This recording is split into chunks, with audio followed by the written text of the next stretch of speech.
Chapter 1441. Looking at Huang Rong's resentful look, Song Qingshu was instantly embarrassed. What are you talking about? Only one person has the antidote. It took me a lot of effort to get it from her. Really? Huang Rong glanced at him with a faint smile. She did not directly expose his lie. Instead, she gestured to the thing in his hand. Some people are still holding the girl's belt in their hands.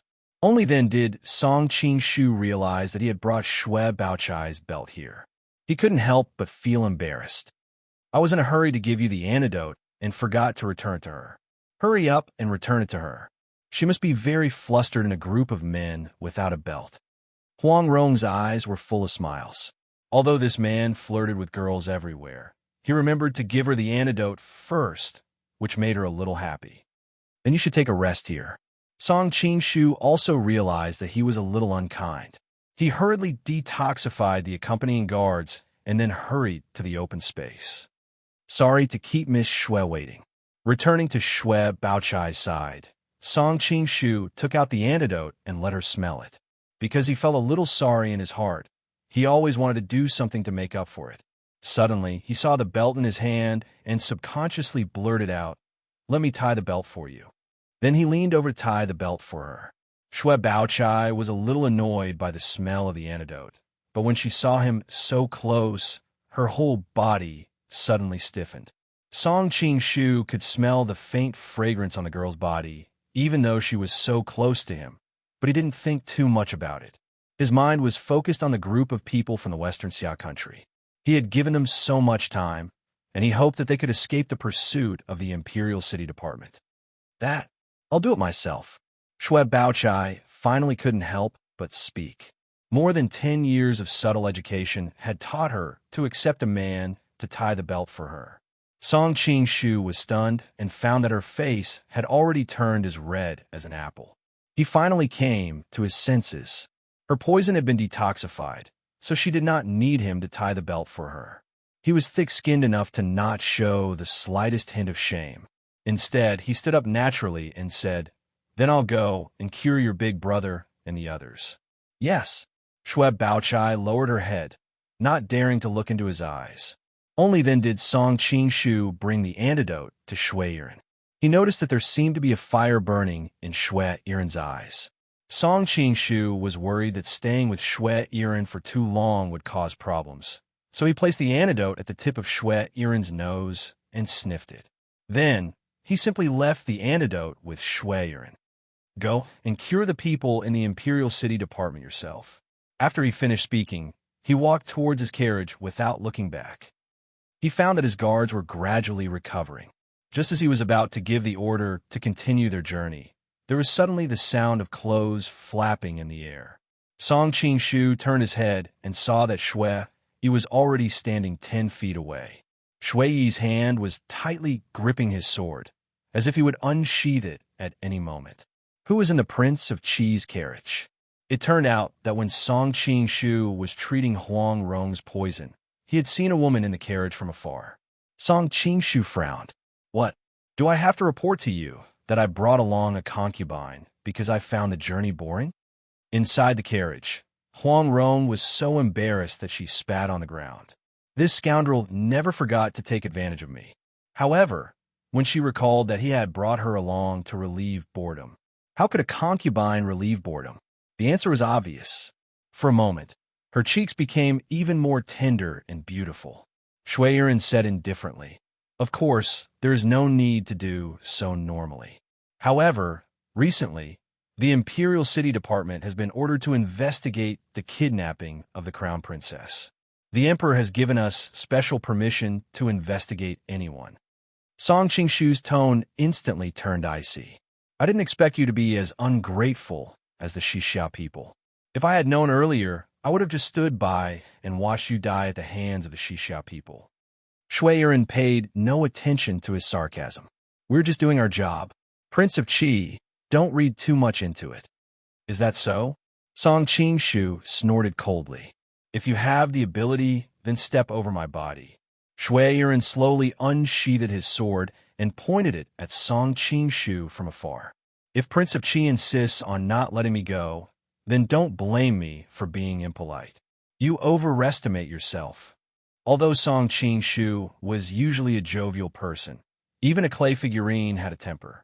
Shui Yiren's actions today had indeed angered him. Stop! At this moment, Shui Baochai had already run over and stood in front of Shui Yiren.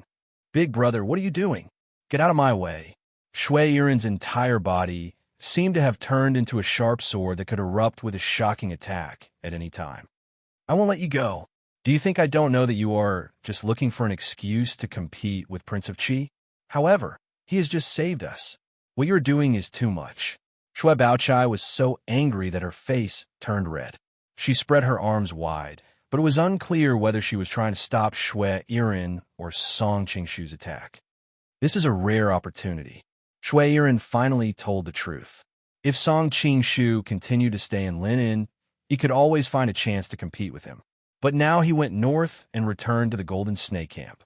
At that time, he would have no chance among the thousands of troops. Shui Baochai knew that her cousin was very stubborn and it was difficult to change his mind. However, she did not want to watch the two fight. As the saying goes, when two tigers fight, one must be injured. After all, she was clever and kind. She quickly thought of a solution. Big brother, you have just been poisoned. Now your strength has more or less been affected. You can't bring out your peak state. What's the point of such a battle? Shui Yiren instantly fell silent. He knew that his sister was right. Although he had been detoxified by the sorrowful, softening wind, the time for detoxification was too short. Now he had only recovered 70 to 80% of his strength. Even if he had not fully recovered, he was more than enough to deal with ordinary masters. However, the person in front of him was one of the top masters in the world. Seeing that her brother was somewhat persuaded, Shui Baochai continued to strike while the iron was hot. Moreover, we have suffered such a big loss at the hands of the Xixia people. Now that we have recovered, we have to find them. They have been gone for a while. If we don't chase after them, I'm afraid we won't be able to catch up. Shui Yiren finally sheathed his long sword, and the incomparably sharp sword intent gradually disappeared. What you said is not unreasonable. Then he turned around and left. Only then did Shui Baochai apologetically say to Song Qingshu, Prince of Qi, I am really sorry. My big brother is obsessed with martial arts, so Song Qingshu raised his hand to stop her apology. Seeing that you have helped me just now, I will not argue with him today. If there is a next time, I will not be lenient. Although Shui Yiren's swordsmanship was excellent, he was least afraid of any master. Without waiting for her to respond, Song Qingshu immediately returned to the carriage. Let's go. The guards of the Prince of Qi residence also took their positions, and the procession set off once again. Watching the procession of the Prince of Qi residence leave, Shui Baochai bit her lip. Originally, she had some things she wanted to say to Song Qingshu, but now that the atmosphere was so tense, it was better not to say it. You are really cruel to that little girl. After the carriage had traveled for some distance, Huang Rong could not help but laugh. Song Qingshu said indifferently, I have already given her a lot of face by letting her brother go. Huang Rong asked curiously, that Shui Yiren's swordsmanship seems to be very excellent. If you two fight, who has a better chance of winning? Song Qingshu slowly closed his eyes, smiling without saying a word. Huang Rong could not help but fiercely pinch him. This is what you get for acting like a master in front of me. Don't. I will tell you. Song Qingshu's previous demeanor of a master instantly collapsed. He hurriedly explained, if he was at his peak condition, he might have a chance. But his condition just now, he did not finish, but his meaning was very clear. Huang Rong could not help but sigh. I don't know how a monster like you trained in martial arts. Jing Ji's martial arts were far inferior to yours at your age. Song Qingshu had a strange expression on his face. He muttered in a low voice, even at his age, his martial arts are still inferior to mine.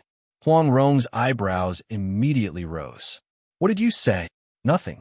Song Qingshu immediately corrected himself.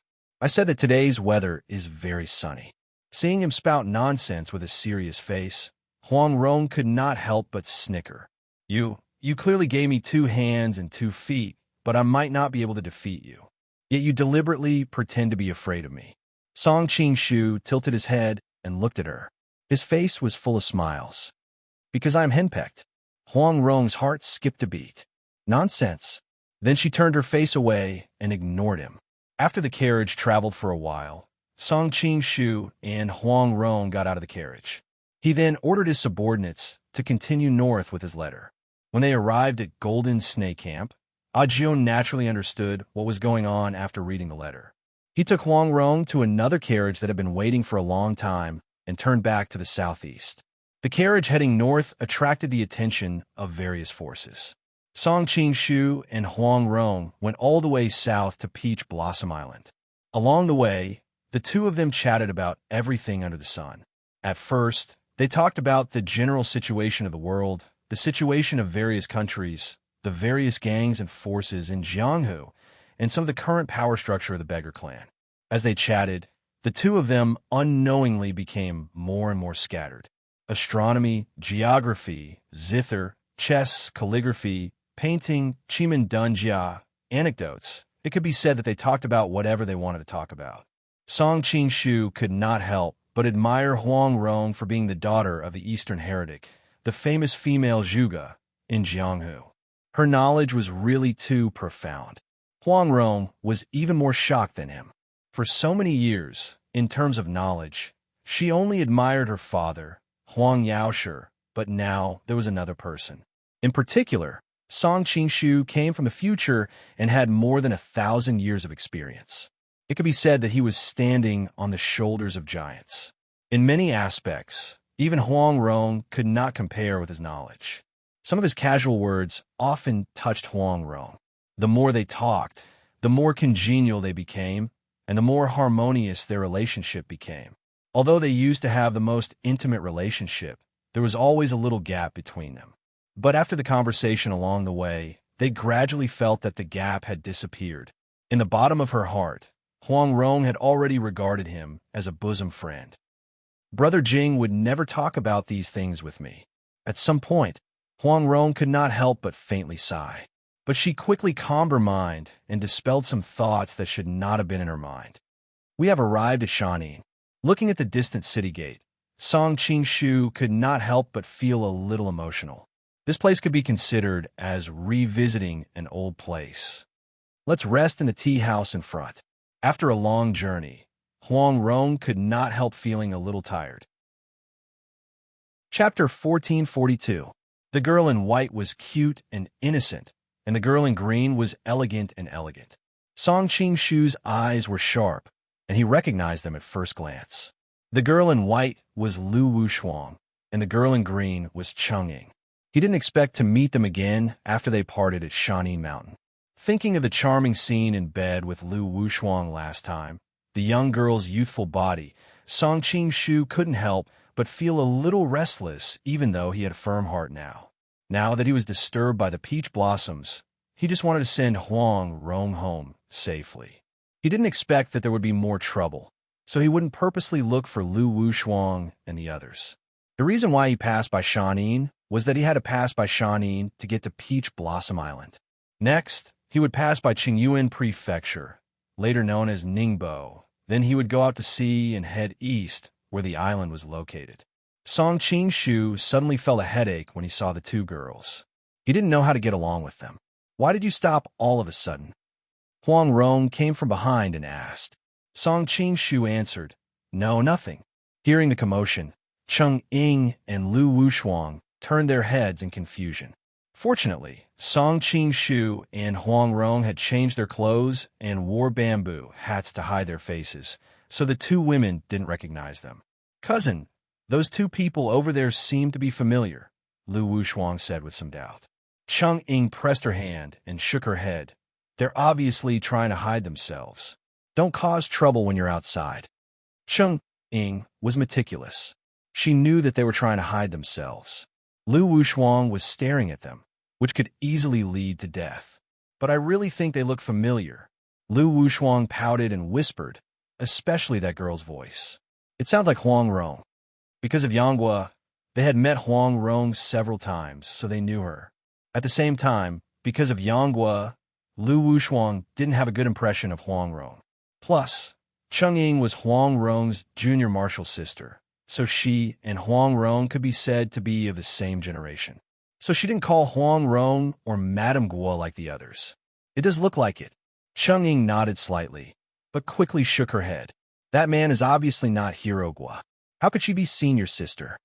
At this time, Huang Rong also saw the two of them, and her body couldn't help but stiffen. She thought to herself that she was a married woman and a young man walking in and out together. If others found out, it would be a bit embarrassing. Moreover, because of her relationship with Yang Guo, the relationship between the two of them was a bit delicate. She subconsciously didn't want to be recognized, but if she retreated now, it would be too obvious. She could only silently pull Song Qing-shu to a corner with his back to the two women and sit down. Song Qing-shu was originally worried that Huang Rong and Cheng Ying would acknowledge each other as sisters. If that happened, he really wouldn't know how to explain the complicated relationship between them. Who knew that Huang Rong had no intention of acknowledging each other at all? Song Qing-shu was startled, but he quickly realized that in the original novel, Cheng Ying was the last disciple of Huang Yaoshi in his later years. At first, Huang Rong didn't know this at all. Looking at this junior sister who suddenly appeared out of nowhere and who was about the same age as her daughter Wu Fu, Huang Rong always felt strange. Of the two of them, one was smart and clever, while the other was soft on the outside but strong on the inside. They had only known each other for a short time, so it was difficult for them to be as close as real senior and junior sisters. Moreover, there was also the relationship between Yang Guo and Cheng Ying, so she might not really like her senior sister. It seemed that the relationship between the two women in this world was similar to what he remembered. Song Qing-shu thoughtfully poured a cup of tea for Huang Rong, a playful expression on his face. "Cousin, we have been investigating for so long, but we still haven't found any news of Bijuan. Could it be that we're going in the wrong direction?" Lu Wushuang's mind was unsettled. She quickly shifted her attention from Song Qing-shu and Li Mu to another matter. Song Qing-shu's expression changed. Ordinary people only knew that Miss Shun was missing, but they didn't know what her name was. How could not know? Are they also looking for Shun Bijuan's whereabouts? Huang Rong was obviously thinking the same thing as him. She quietly pricked up her ears to listen. "I also think we're going in the wrong direction. We should take this opportunity to go back to the Mountain Mansion to rest and sort out our thoughts." Cheng Ying frowned, looking travel-worn. Song Qing-shu was dazed. Why were they investigating the kidnapping of Miss Shun? Did they represent Han Xingzhou or Jia Sherdao? He was confused. After all, Lu Wushuang's Lu family was close to Han Xingzhou, and Cheng Ying's family was close to Jia Sherdao. He didn't know who they were working for. In fact, Song Qing-shu's thoughts were too complicated. With Han Xingzhou and Jia Sherdao's power, if they really wanted to investigate Shun Bijuan's case, they wouldn't have sent these two girls. The reason why they had been investigating the case was that they lived in the Mountain Mansion together, and they saw each other all the time. They were close friends with Shun Bijuan. Apparently, the two girls had rested enough in the tea house. After chatting for a while, they got up and left. Huang Rong quietly let out a sigh of relief. Song Qing-shu didn't expose her. He smiled and said, "I didn't expect that all the people we met along the way were investigating the disappearance of Miss Shun." "Yeah." Huang Rong thought of the Imperial City Department, the Class 1 Hall, and now Lu Wushuang and Cheng Ying. It seemed that all the forces had started to take action. I don't know if the legendary Mandarin duck knives are as magical as they say. Song Qing-shu suddenly fell in a deep thought. He didn't take the Mandarin duck knives seriously. After all, the secret of invincibility in the original book was only 4 words. Benevolent people are invincible. It was a trap, but he suddenly realized that this chaotic world might not really develop according to the original book. Maybe because of the butterfly effect, there really was an invincible secret in the Mandarin duck knives. It's getting dark. Let's go to the city and rest for the night. We'll continue our journey tomorrow, Huang Rong said. Okay. Song Qing-shu paid the bill and helped her back into the carriage. He suddenly thought of Cheng Yaojia, the young mistress of the Lu family. Should he spend the night at her place? After thinking about it, he finally gave up on this tempting idea because he had other plans for the night. They found an inn in the city. This time, Song Qing-shu was a gentleman and booked 2 superior rooms, which made Huang Rong secretly heave a sigh of relief. Because they had been on the road for the past 2 days, it could be said that the journey was dusty. After they finished dinner, they asked the innkeeper to prepare hot water for them to wash up. Song Qing-shu washed up quickly and then went to the door next door. He knocked and said, "Rong, what's the matter?" Huang Rong's voice was a little nervous. Seeing that she was so nervous, Song Qing-shu couldn't help laughing. This time, he didn't have any intention of stealing her beauty. He said, "I'm going out for a while. You take a good rest after washing up. Wait for me. I'll go with you," Huang Rong quickly replied. Song Qing-shu was startled. He asked, "You know where I'm going?" Huang Rong's laughter came from inside. "Of course you're going to the Shun Garden. Before entering the city, I saw your expression when you mentioned the Mandarin duck saber. I knew you were curious. Since you're passing by Shanin, why don't you go to the Shun Garden and check it out?" "Sure enough, nothing can be hidden from Rong. Well, I'll wait for you." Song Qing-shu smiled and gently leaned against the door. Soon, the sound of clothes being put on came from inside. Song Qing-shu didn't want to peep. Just imagining the scene was enough. Soon, Huang Rong opened the door. Seeing that her red face was still slightly wet, Song Qing-shu couldn't help but say, "Don't you women take a long time to bathe? How come you're done so quickly?" Huang Rong rolled her eyes at him. "Why go out? Everything is simple. I'm not as delicate as you think." Of course, there was another reason she didn't say. She had been worried that Song Qing-shu would suddenly burst into the room. So how could she not speed up? Fortunately, in the end, Song Qing-shu didn't let her down. While feeling gratified, she suddenly realized what would happen if an enemy found her while Song Qing-shu was away. Normally, she wasn't afraid. With the 9 manual, the dog-beating stick technique, and her intelligence, she could deal with any master. But now, she was pregnant. After the previous twists and turns, she didn't want to take any more risks. She had to admit that during this period of time, Song Qing-shu gave her an unprecedented sense of security. With him by her side, even if she encountered a terrifying enemy, she didn't seem to need to spend any effort. Therefore, she guessed that Song Qing-shu was going to the Shun Garden, so she subconsciously decided to go with him. Naturally, Song Qing-shu didn't know what she was thinking. Seeing that she was ready, he took her hand. "Then let's go." After this period of time, although Huang Rong still didn't care about some of Song Qing-shu's improper thoughts, she acquiesced to the contact of holding hands. What's more, the difference in their qigong was so big.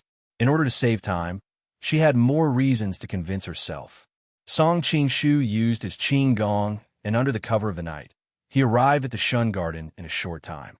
Because the speed was too fast, in order to protect the pregnant Huang Rong, he went from holding hands at the beginning to almost hugging and hugging. But once they were outside the Shun Garden, he put down the beauty in his arms so that the other couldn't say anything. After this period of time, Song Qing-shu gradually understood that Huang Rong had her own insistence. He couldn't rush it. Rather than being too hasty and causing her plans, it was better to let nature take its course. Therefore, other than when it was necessary, he wouldn't deliberately take advantage of the other. As a result, Huang Rong's impression of him had changed a lot. Coincidentally, they passed by the place where Lu Yu wrote the poem. Looking at the pinned phoenix on it, they couldn't help but sigh. Now that Tang Wan was Princess Beijing, the water between her and Lu Yu was already spilled. "Quickly look, there's another poem here," Huang Rong exclaimed. When they were about to reach Shanin, Song Qing-shu remembered Lu Yu's tragic love story. In a moment of sadness, he roughly told her about it, so she knew the cause and effect. The world is fickle, human nature is evil. The rain sends the dusk, the flowers fall easily. At dawn, the wind dries, the tear stains remain. I want to write about my worries, but my words stop. Difficult, difficult, difficult. People become their own. Today is not yesterday. The sick soul is often like a swing. The sound of the horn is cold. The night is waning, afraid that people will ask. I swallow my tears and pretend to be happy. Hide, hide, hide. Looking at Tang Wan's response, Song Qingshu couldn't help but think of the shock he felt when he read this story from a book 1,000 years later. Now that he had personally witnessed it, he couldn't help but feel that it was a lifetime ago. Huang Rong thought of her relationship with Brother Jing, and then thought of her entanglement with Song Qingshu. She couldn't help but sigh.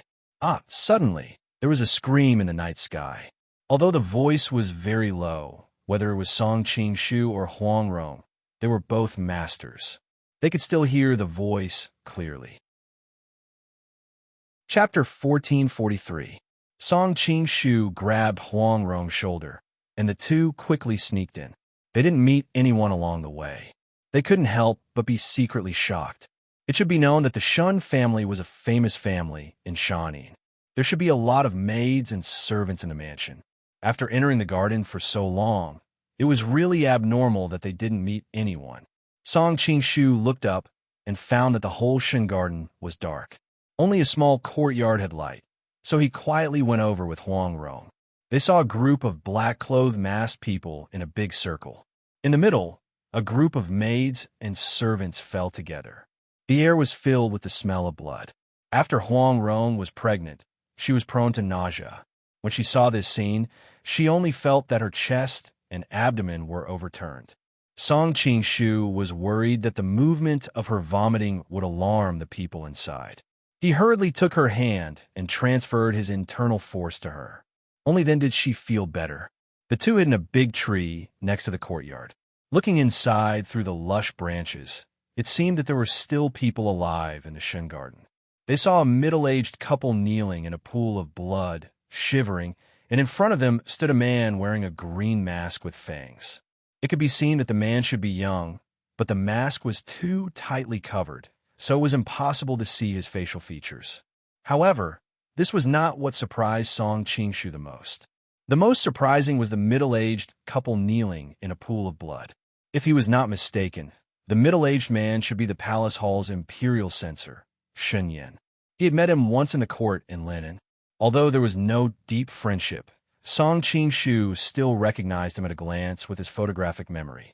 I heard that the Shun family's young lady disappeared some time ago. Shun Yin was sad and requested to return to his hometown to recuperate. I didn't expect to encounter such a disaster. Song Qingshu was secretly shocked. Just who were these men in black? They even dared to touch the imperial censor. It must be known that although the rank of the imperial censor was not high, he held great power in his hands. He could impeach hundreds of officials and could be considered as the emperor's eyes. On the other hand, in the past, the imperial censor had always used the imperial censor to impeach the other party. Therefore, the imperial censor had always been the target of many influential officials.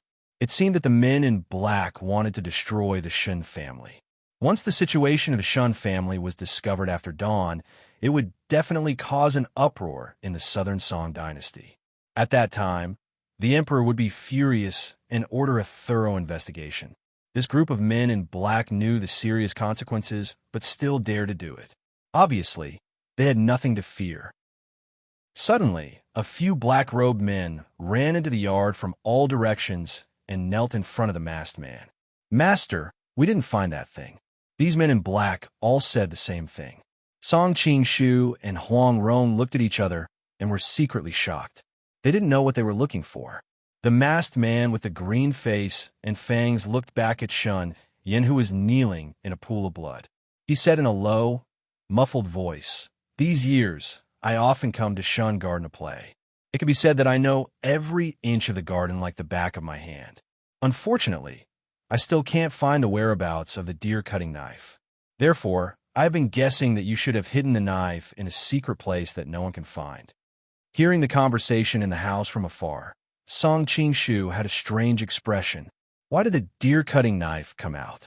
Wasn't it the mandarin duck knife? Don't tell me this masked man is Xiao Yao Ho. However, Song Qingshu quickly denied this guess.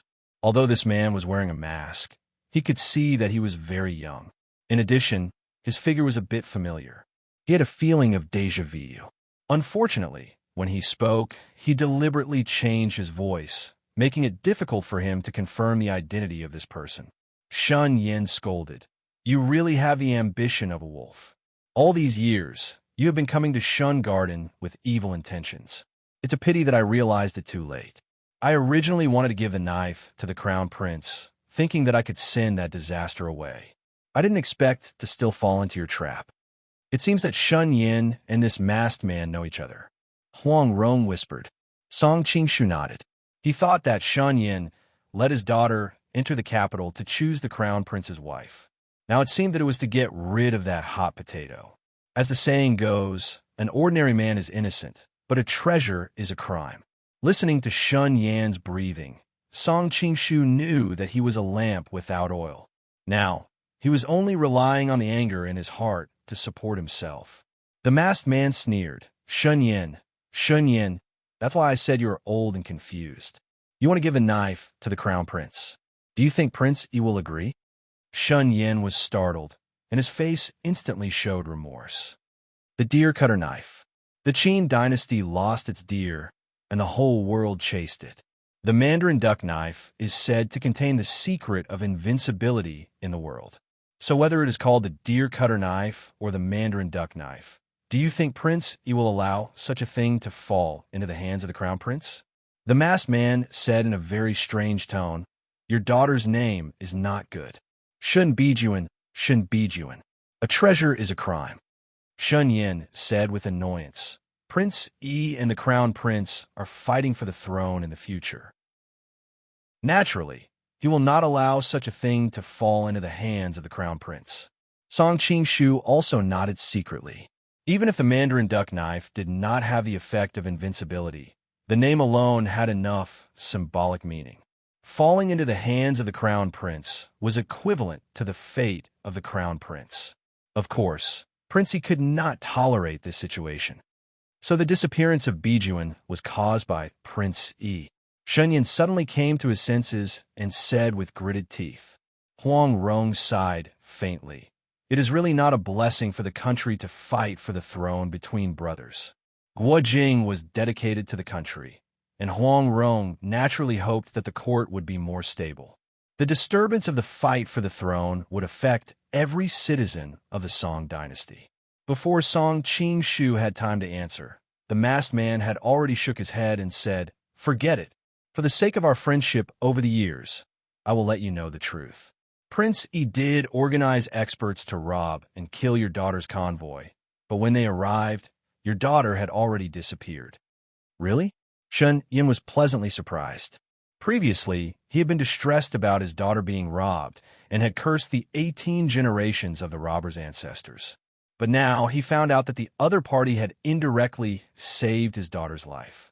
It was really a blessing in disguise. The masked man had been staring at his reaction. Upon hearing this, he sneered and said, You don't have to put on an act. There are many strange things about your daughter's disappearance. According to my conjecture, it's very likely that it's a self-directed play to hide the deer-cutting knife from the world. Tell me, where is the deer cutter? Shun Yin looked at the garden that was like purgatory on earth and couldn't help but smile sadly. Now that things have come to this, even if I really know the whereabouts of the deer cutter, do you think I will tell you? His tone was so sad that it could be said that anyone who saw it would be sad and anyone who heard it would cry. The masked man sneered. If you tell me, I can still give you a quick death. If not, he paused and looked at Madame Shun. To be able to give birth to such a great beauty like Shin Bijuan, your wife must have been a peerless beauty when she was young. Even now, she is still beautiful. My men are trained every day, and each of them is a strong man. Your wife lives like a princess, and she may not be able to withstand the ravages of everyone. As soon as his voice fell, the surrounding men swallowed their saliva one after another, and their eyes began to emit a green light. Shun Yin trembled with anger. This official is a dignified imperial censor. The court will not let you go. What does a small imperial censor count for? The masked man snorted disdainfully. What's more, we can push everything to the person who kidnapped Shin Bijuan. Who will be able to find us? You. Shun Yin angrily pointed at him, a trace of despair flashing in his eyes. I will give you one last chance. The masked man's voice turned cold. Where's the deer cutter? I have said countless times the deer cutter and Bijuan were both kidnapped. Shenyan shouted hoarsely, but unfortunately, the other side did not believe him. I didn't expect that in your heart, the deer cutter is more important than your wife. Since that is the case, don't blame me for being impolite. The masked man gave a meaningful look, and the men all grinned as they surrounded Madame Shun. You are a group of beasts. Shenyan was so angry that his hair stood on end. Unfortunately, there was nothing he could do.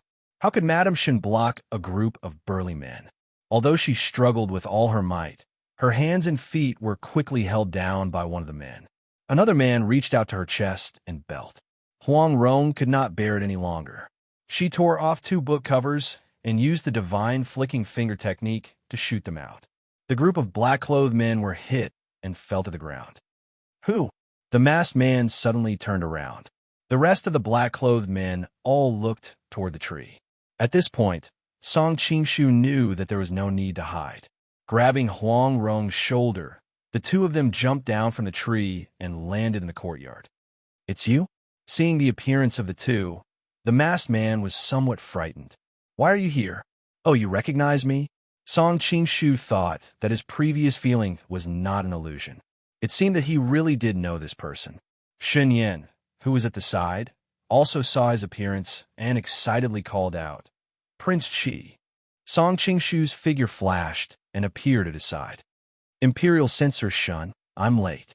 He checked the other's pulse and found that Shun Yin was like a lamp that had run out of oil and could die at any moment. No. Shen Yin was barely able to hold on by relying on the anger in his heart.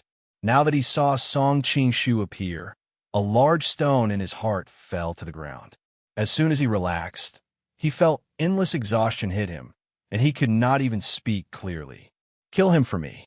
The masked man gave the order, taking the lead in a charge. The black-clothed men received their master's order, and one after another pulled out their long sabers and rushed over. Who knew that just as the masked man took a step forward, his figure would suddenly retreat and escape from the courtyard at a speed faster than when he came. Seeing this, Song Qingshu and Huang Rong were both stunned. The black-clothed men rushed too quickly and did not realize that they had become their master's abandoned pawns. They still rushed toward Song Qingshu with a murderous look on their faces. Seeing the purgatory scene in the Shun Garden, Song Qingshu's heart was already filled with anger. Knowing that these people were murderers, he no longer showed any mercy. With a wave of his hand, the scattered weapons of the Shun Garden guards floated into the air. Then, they rapidly rotated to form a storm of sabers and swords, instantly reaping the lives of the group of black-clothed men. Song Qingshu didn't stop. He stomped his foot and rushed toward the masked man. He wanted to make the culprit pay with blood. Chapter 1444. Song Qingshu's eyes narrowed. These steel needles were fast and dense, somewhat similar to the legendary pair Blossom Storm needles. Although Huang Rong's martial arts were not bad, these hidden weapons were too ruthless. He did not dare to take the slightest risk and hurriedly changed his route. Using imminent skyline, he took a step forward and appeared in front of Huang Rong. At this moment, the cluster of terrifying steel needles was about to hit him. Song Qingshu hurriedly released his inner force and set up a layer of qi wall in front of him, blocking the cluster of steel needles. Even with Song Qingshu's current cultivation, he couldn't help but let out a muffled groan. The momentum of the steel needle was too great. Even with his strong qi wall, it was almost pierced through. Although he was hastily prepared, he hadn't felt this kind of feeling for a long time. No wonder there is a rumor that the Pearflower Storm needles are good at breaking internal energy. Many top martial artists have been killed by this insidious hidden weapon. If I hadn't learned how to use softness to overcome hardness from my grandmaster, I might have been injured by this hidden weapon. Song Qingshu secretly clicked his tongue. Go after him, don't let him get away. Huang Rong hurriedly pointed in the direction of the masked man. She had seen the miserable state of Shun Yuan, and she hated the man to the bone. Okay. Song Qingshu had the same idea, so he didn't have time to say anything to Huang Rong. He quickly ran in the direction of the masked man. Although the masked man had delayed him twice, Song Qing-shu was confident that with his lightness skill, it wouldn't be difficult to catch up with him. As expected, he soon saw the back of the masked man. Song Qing-shu was about to run out of Shun Garden's gate and chase after him when a familiar voice suddenly came from the street. "Cousin, isn't it inappropriate for us to come here in the middle of the night? I feel that Bijuan's disappearance is a bit strange, and Shen Yuan is a bit mysterious. It's better to come and investigate." Another elegant voice came. "Oh no!" Song Qing-shu recognized the voices of Lu Wushuang and Cheng Ying. They happened to be blocking the path of the masked man. "Ah!" Song Qing-shu heard two cries of surprise. When he reached the door, he found Lu Wushuang and Cheng Ying being strangled by the masked man. Their faces were red. In reality, with Lu Wushuang and Cheng Ying's martial arts, especially Cheng Ying's martial arts, they wouldn't have been captured in an instant. The main reason was that the two women hadn't expected a master to suddenly appear, and Cheng Ying's mind was filled with thoughts about Shen Bijuan, so she wasn't prepared. As a result, the masked man captured them in one move. "Let them go." Song Qing-shu did not dare to act rashly. No matter how fast his qinggong was, the other party only needed a pinch of his finger to kill the two ladies. Brother Song?" Seeing Song Qing-shu's appearance, Lu Wushuang cried out in disbelief. The panic on her face faded a little. Cheng Ying also saw Song Qing-shu. At first, she was happy. After all, she had fallen into the hands of evil people for no reason. She didn't know what to do. Song Qing-shu's appearance gave her a ray of hope. But suddenly, she couldn't help but think of what happened in her cousin Cheng Yaojia's room. She blushed. She didn't know how to face this man. These two cousins both had their own secrets. At the same time, they were afraid that the other party would find out. Their expressions were a bit strange. There was a touch of shame and fear on their faces. The masked man seemed to be experienced in love affairs. He could tell that the two women had a special relationship with Song Qing-shu. "Don't come over, or I'll kill them." Song Qing-shu snorted. "You can't escape." The masked man laughed. "That's not necessarily true." "Really? If they are injured, you won't be able to live either." Song Qing-shu sneered. "From the situation in the garden just now, I can tell that you are of noble status. You let your subordinates die to buy time for you to escape. This proves that you value your life very much. So, I have reason to believe that you won't be willing to die with them." The masked man laughed. "That's right. I really don't want to die with them. But are you willing to let them die with me? I just gave them the fire pill and the 99 pill. The medicine is about to take effect. The fire pill and the 99 pill." Song Qing-shu was shocked. "You are from the Isle of Heroes?" The masked man was also stunned. "How did you know?" The Isle of Heroes was mysterious. There were even fewer people who knew about the fire pill and the 99 pill. How did the masked man guess his identity? However, this was not the time to think about this. He quickly said, "Since you have heard of these two poisons, you should know that there is no antidote for this poison. It can only be neutralized with the internal energy of yin and yang. Otherwise, you'll die immediately. Do you want to chase after me or save them? Make your choice." After saying that, he no longer held the two women hostage. He directly pushed them toward Song Qing-shu and took advantage of the situation to fly away. He was very sure that the masked man would not give up the lives of the two women to chase after him. However, the smile on his face soon froze. He saw a figure flash, and Song Qing-shu was already in front of him. "Surnamed Song, although your martial arts are high, I'm afraid it won't be easy for you to deal with me in a short amount of time. I'm afraid those two girls would have died more than twice before you captured me." The masked man was somewhat angry from embarrassment. Song Qing-shu knew that he was telling the truth. Although this man did not have the demeanor of a master and ran away as soon as he saw him, his martial arts were actually very good. He was even better than Zhang San and Li Si combined. "Are you Zhao De or Qian? Among the messengers of the island of chivalry, the good and punishing evil, the most famous of them were Zhang San and Li Si. Their martial arts were considered top-notch among the messengers of the island of chivalry. The only ones who could defeat them were the two island masters and the mysterious Zhao De and Qian. This masked man's martial arts were better than Zhang San and Li Si, and he could not be the two island masters. Naturally, he could only be Zhao De or Qian Er. The masked man was shocked. I didn't expect you to know this much about the Island of Heroes. Seeing that he did not answer, Song Qingshu frowned. Just as he was about to make a move, he suddenly heard Lu Wushuang and Cheng Ying moaning in pain. The masked man could not help but laugh. They are already poisoned. Do you still want to fight me? Give me the antidote, and I will let you go. Song Qingshu spread out his hands and said coldly. The masked man held his breath. He said embarrassedly, I told you, there is no antidote. Although there is no antidote, there is an antidote. Song Qingshu said in a deep voice. The 99 pills contained 81 types of poisonous plants. The fire pill contained less poisonous plants, but it contained the crane's crown and the peacock's gallbladder. It was very strong. Although these two drugs were poisonous, they could increase one's power. The people of the Island of Heroes melted the 99 pills and the fire pill in wine. Then they took the antidote, together with the yin and yang internal energy cultivation on the island. The growth of their internal energy was much faster than that of ordinary people. This was why the masters of the Island of Heroes were so powerful. I didn't expect that I could not hide this from you. The masked man took out a porcelain bottle. Give each of them a fingernail's worth of medicine.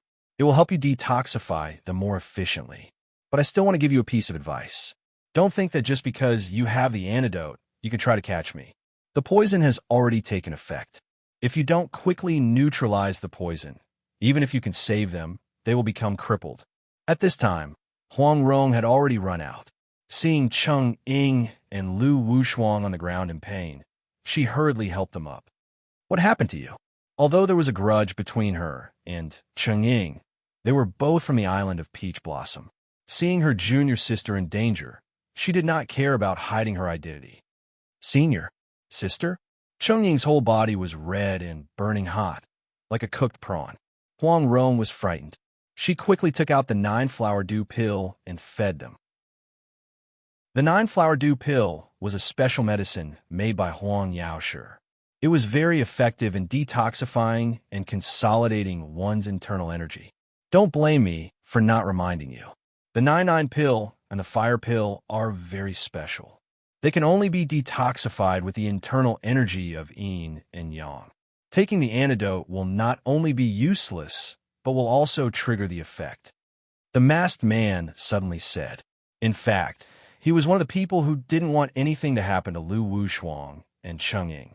If something happened to the two women, Song Qingshu would have no way to escape.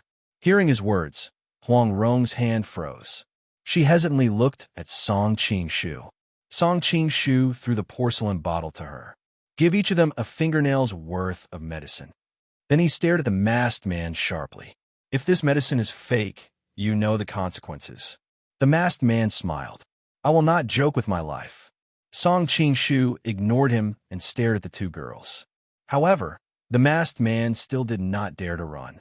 He felt that he was locked on by the masked man's qi. If he moved, he would be furious. After taking the medicine, Lu Wushuang and Cheng Ying's condition gradually calmed down. However, one of them was like an iceberg, and the other was like a fire. They were still on the edge of danger. Don't blame me for not reminding you. This medicine can only be used as a support. To detoxify the poison, you still need to use a strong internal energy. Moreover, you need to do it quickly. Otherwise, if the cold poison and heat poison enter their internal organs, even the gods will not be able to save them. The masked man reminded. Song Qingshu walked over and felt the pulse of the two girls. He knew that the masked man was not lying. He could not help but frown. The masked man cupped his hands. See you later. Then he disappeared into the night. Song Qingshu hesitated for a moment. He did not chase after him. This man's martial arts was very high. Although he was confident that he could beat him, it would take a long time to catch him. Cheng Ying and Lu Wushuang could not wait that long. You go check on Xin Yin and his wife. I will help them suppress the poison. Song Qingshu said to Huang Rong. He then helped Lu Wushuang and Cheng Ying into the door. He placed his hands on the two girls' backs and began to transfer his qi into their bodies. As soon as he touched their bodies, Song Qingshu frowned. At this time, Lu Wushuang's skin was cold. The air around her was constantly emitting cold air. On the other hand, Cheng Ying's skin was the opposite. Her skin was frighteningly hot. It was as if her whole body would burn at any time. Chapter 1445. Feeling the abnormality of Lu Wushuang and Cheng Ying's body, Song Qingshu's expression changed slightly.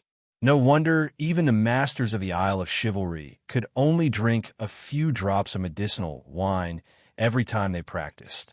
Those who practiced Yang internal force could only drink wine made from fire pill, and those who practiced in internal force could only drink wine made from 99 pills. If they drank the wrong medicine, they would die immediately. Lu Wushuang and Cheng Ying must have been able to hold on until now because the masked man had controlled the dosage of the pills. Otherwise, if they had swallowed both the 99 pill and the fire pill, one of them would have been frozen into ice, and the other would have been burned to death. Fortunately, Song Qingshu's internal force had reached a world-shaking level. Coupled with his unparalleled mastery of yin and yang qi, he was able to save the two at the same time. If it was a master who only practiced yang internal force or yin internal force, he would only be able to save one of Cheng Ying and Lu Wushuang. Song Qingshu used his yin and yang internal force and slowly injected it into the two women's bodies. He first protected their internal organs to prevent the poison from entering their vitals. Just as he was about to try to force the poison out, he suddenly heard Huang Rong's anxious voice. Xinyan can't make it. Song Qingshu's heart trembled. He still had a lot of questions that he wanted to ask him for answers. He glanced at Lu Wushuang and Cheng Ying. Now that they had the antidote and their internal organs were protected by his true qi, they should be fine for the time being. So, he carried the two girls and rushed into the inner hall. Sure enough, Song Qingshu saw Shun Yan's complexion from afar, and his breath was like gossamer. He gently placed the two women in his arms on the table and chair at the side, and then went over to check his pulse. His heart could not help but sink. He hurriedly took out a porcelain bottle from his bosom and poured out a pill for him to swallow. After taking the pill, Xinyan's face gradually became ruddy. Huang Rong was very surprised. What medicine is this? Why is it so effective? Snow ginseng, jade toad pill. Song Qingshu sighed in his heart. Medicine could only cure illness, but not life. Shun Yan's vitality was gone, and this medicine could only make him have the effect of a final radiance. Huang Rong was secretly shocked. Because of Huang Yaoshi, she had a certain understanding of the world elixirs. The snow ginseng jade toad pill seemed to be a tribute to the Qing dynasty. Only the emperor and the empress dowager had the right to consume it.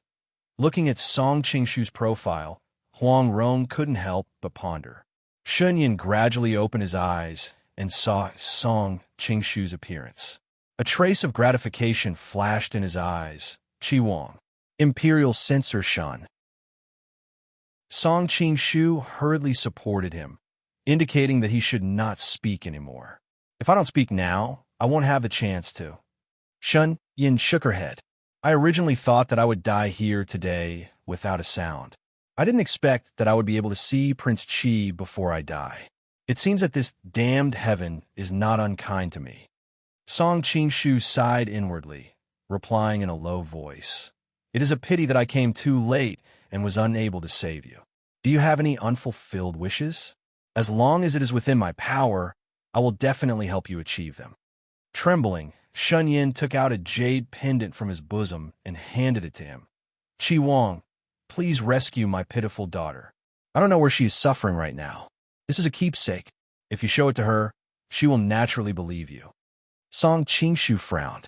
Shen Bijuan's kidnapping was a mysterious case. No one knew where she was right now. Where'd he go to save her? However, seeing the expectant gazes of Shun Yin and his wife, his heart was greatly moved. He couldn't help but soften and nod his head. Fine. Seeing him agree, Shun Yan's entire body let out a long sigh of relief. Song Qingshu was worried that he would die and hurriedly asked, "Who was that masked man just now?" From your conversation, It seems that you know each other? A strange expression appeared on Shun Yan's face. In the end, he shook his head. Qi Wang, it is not that I don't want to tell you. The main reason is that I am afraid that if Bijun learns of this, she will want to take revenge for us. That person's influence is enormous. How could a weak woman like Bijun be a match for him? I only want her to live the rest of her life in peace. It would be best if she never returned to the great song. Song Qingshu frowned. He pressed Shun Yan several times, but Shun Yan remained silent.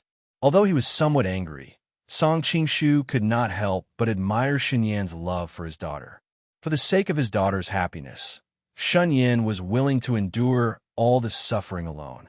To the side, Huang Rong thought to herself, Song Qingshu still wants to help you save your daughter, yet you refuse to say anything. She could not help but feel somewhat angry. However, seeing that he was about to die, she could not bear to continue forcing him. She could only open her mouth and ask, just now, that masked man mentioned the deer cutter. What is its connection to the legendary Mandarin duck blade? There is no harm in telling you this. Shun Yan sighed faintly. Now that I think about it, this deer cutter is the cause of our Shun family's current fate. When Feng La was annihilated by the imperial court, the remnants of the Ming dynasty fled to the west, and the Mandarin duck blade also fell into the hands of Prime Minister Zhong. Song Qingshu was stunned. The Mandarin duck blade is from the Ming dynasty. Shun Yan nodded. It is unknown who the original owner of the Mandarin duck blade was, but later it has been in the hands of the Ming dynasty. He paused and continued. Prime Minister Zhong led the remnants of Feng La to rebuild the Ming dynasty in the Dongting Lake area. However, because he practiced the heaven and earth grand shift, his whole body was paralyzed. In the end, he was captured and killed by the Ming dynasty's General Kong Yanzhou. The Mandarin duck blade fell into the hands of the next hierarch, Yang Yao. Yang Yao was far better than Prime Minister Zhong in both ability and martial arts. Kong Yanzhou retreated in defeat and finally surrendered to the Jin dynasty. The imperial court had no choice but to send General Yu to Dongting to suppress the rebellion. Song Qingshu nodded secretly. The General Yu he mentioned was Yu Fei. At that time, Yu Fei met Xiao Longnu's mother in the Dongting area. Shun Yan coughed twice and continued. Later, Yang Yao was captured, and the Mandarin duck blade fell into the hands of General Yu.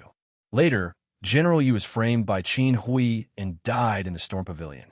Due to various opportunities and coincidences, the Mandarin duck blade fell into the hands of our Shun family. Because of the rumor in Jianghu, the Mandarin duck blade contained a secret of invincibility in the world. My father was worried that a tall tree would attract the wind, so he changed the name of the Mandarin duck blade. My father didn't want to disgrace this legendary blade by giving it a random name. He thought that since the Mandarin duck blade was invincible, it would be easy to slaughter the world in today's troubled times. So he changed the name to Deer Cutter Blade. Unexpectedly, the secret was leaked and caused a great disaster. Song Qingshu looked strange. He didn't expect that this was the origin of the Deer Cutter Blade.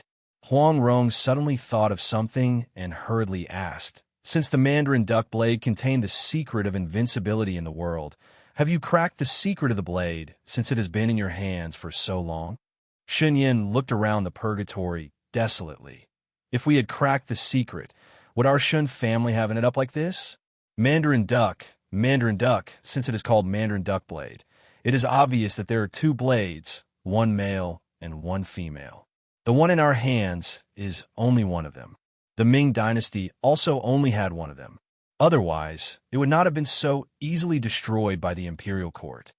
Song Qingshu was shocked. It turned out that there were two Mandarin duck blades. No wonder there had been only rumors, and no one had ever cracked the secret. Shun Yan continued. In order to crack the secret of the blade, the Shun family has spent countless efforts. Unfortunately, because of the lack of the other blade, there has been no progress. Some time ago, I noticed that the news had been leaked, so I made a prompt decision to give this hot potato to the crown prince and let Bijun become the crown prince's wife. This would also ensure the prosperity of the Shun family for generations. I didn't expect that it was still a step too late. His tone was full of remorse, as if he was blaming himself, but also as if he was distressed for the efforts of several generations of the Shin family. Huang Rong asked, "Your Shin family has been investigating for so many years. Is there no news about the other blade?" "No." Shan Yin faintly sighed. It was only found that the other blade had appeared in Liaodong. Unfortunately, later people were sent to investigate, but they found nothing. "Master, don't talk about that blade anymore. That blade has destroyed our Shin family. It is an ominous object, the source of death." Shun Foran hugged Shun Yin and cried bitterly. Shun Yin sighed, and the light in his eyes gradually dissipated. "Yes, I regret not listening to you and giving up looking for the secret of the blade earlier." Before he finished speaking, he had already passed away. "Master!" Shun Foran suddenly burst into tears. Song Qingshu sighed and pulled Huang Rong up. He knew that at this moment, any words of comfort were so pale and powerless. Shun Foran leaned on Shun Yin and cried for a while. She slowly raised her head and said to Song Qingshu, "Your Excellency, Prince Qi, can I trouble you with something?" Song Qingshu nodded. "Foran, please tell me.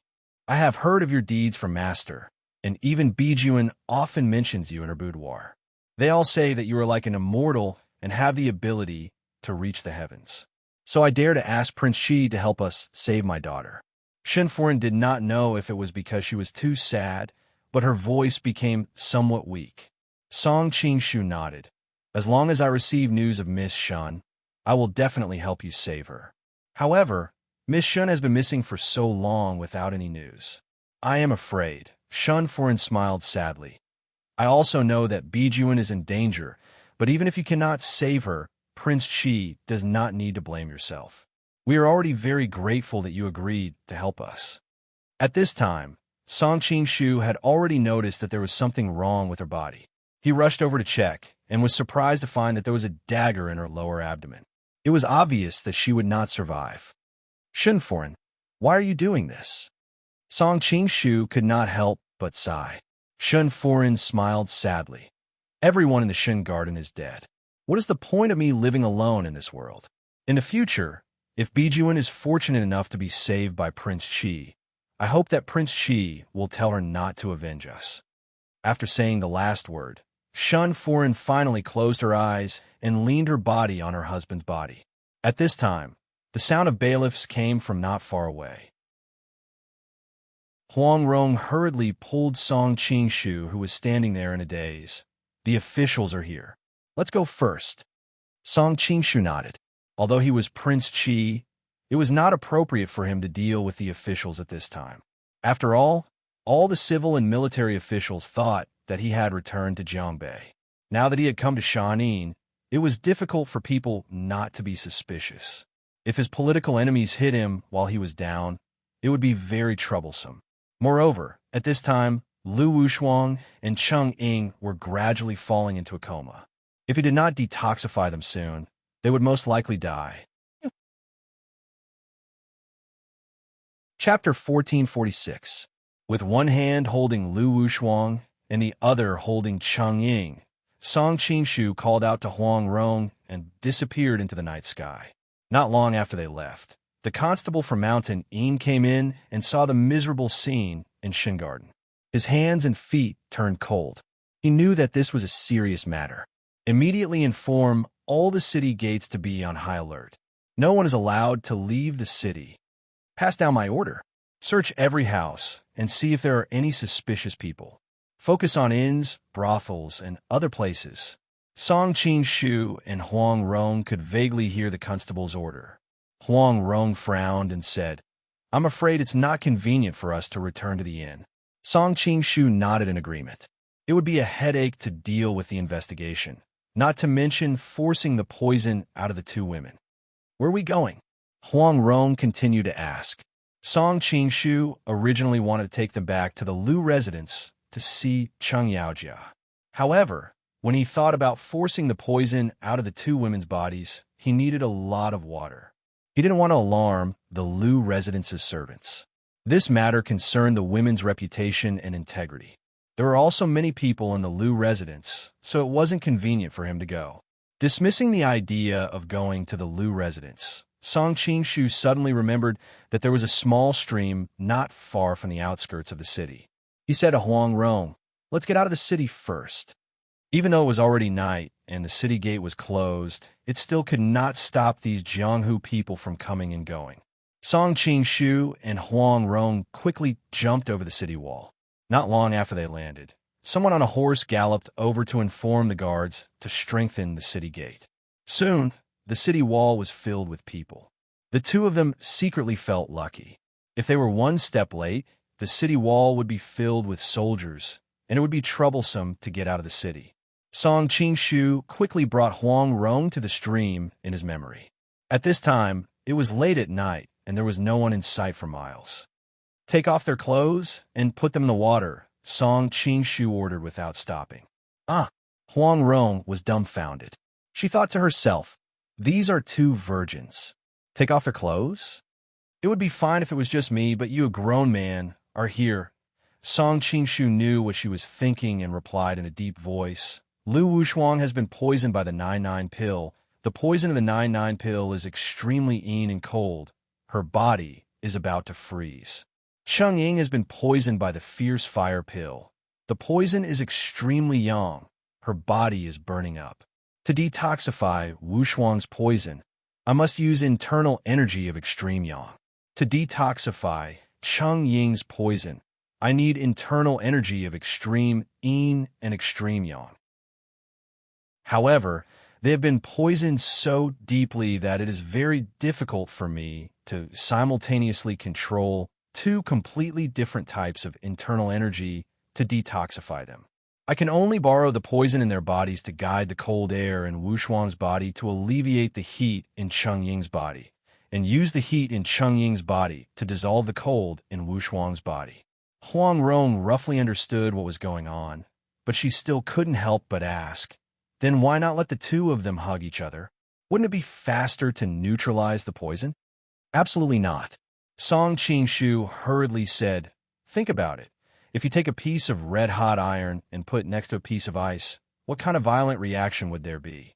At that time, whether it is Cheng Ying or Wushuang, they would not be able to withstand such a violent reaction.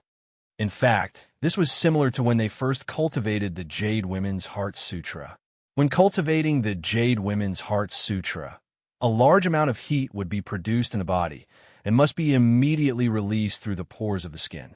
However, they could not use the chilled jade bed, because once the coldness of the chilled jade bed was released, it would cause the pores to constrict, and the heat in the body would be unable to be released, resulting in the death or serious injury of the cultivator.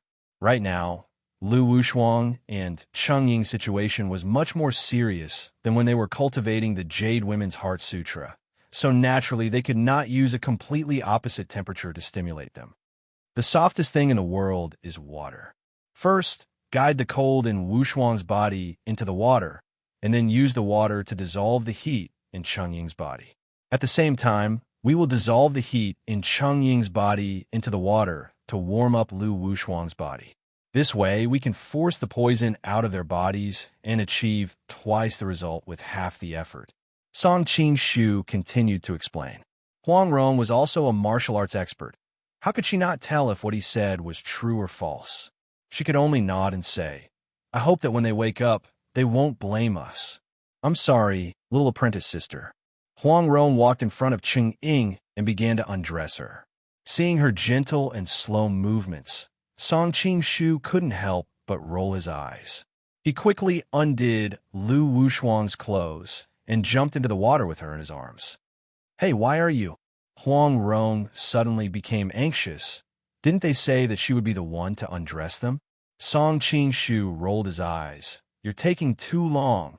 You're delaying the time needed to force the poison out of their bodies.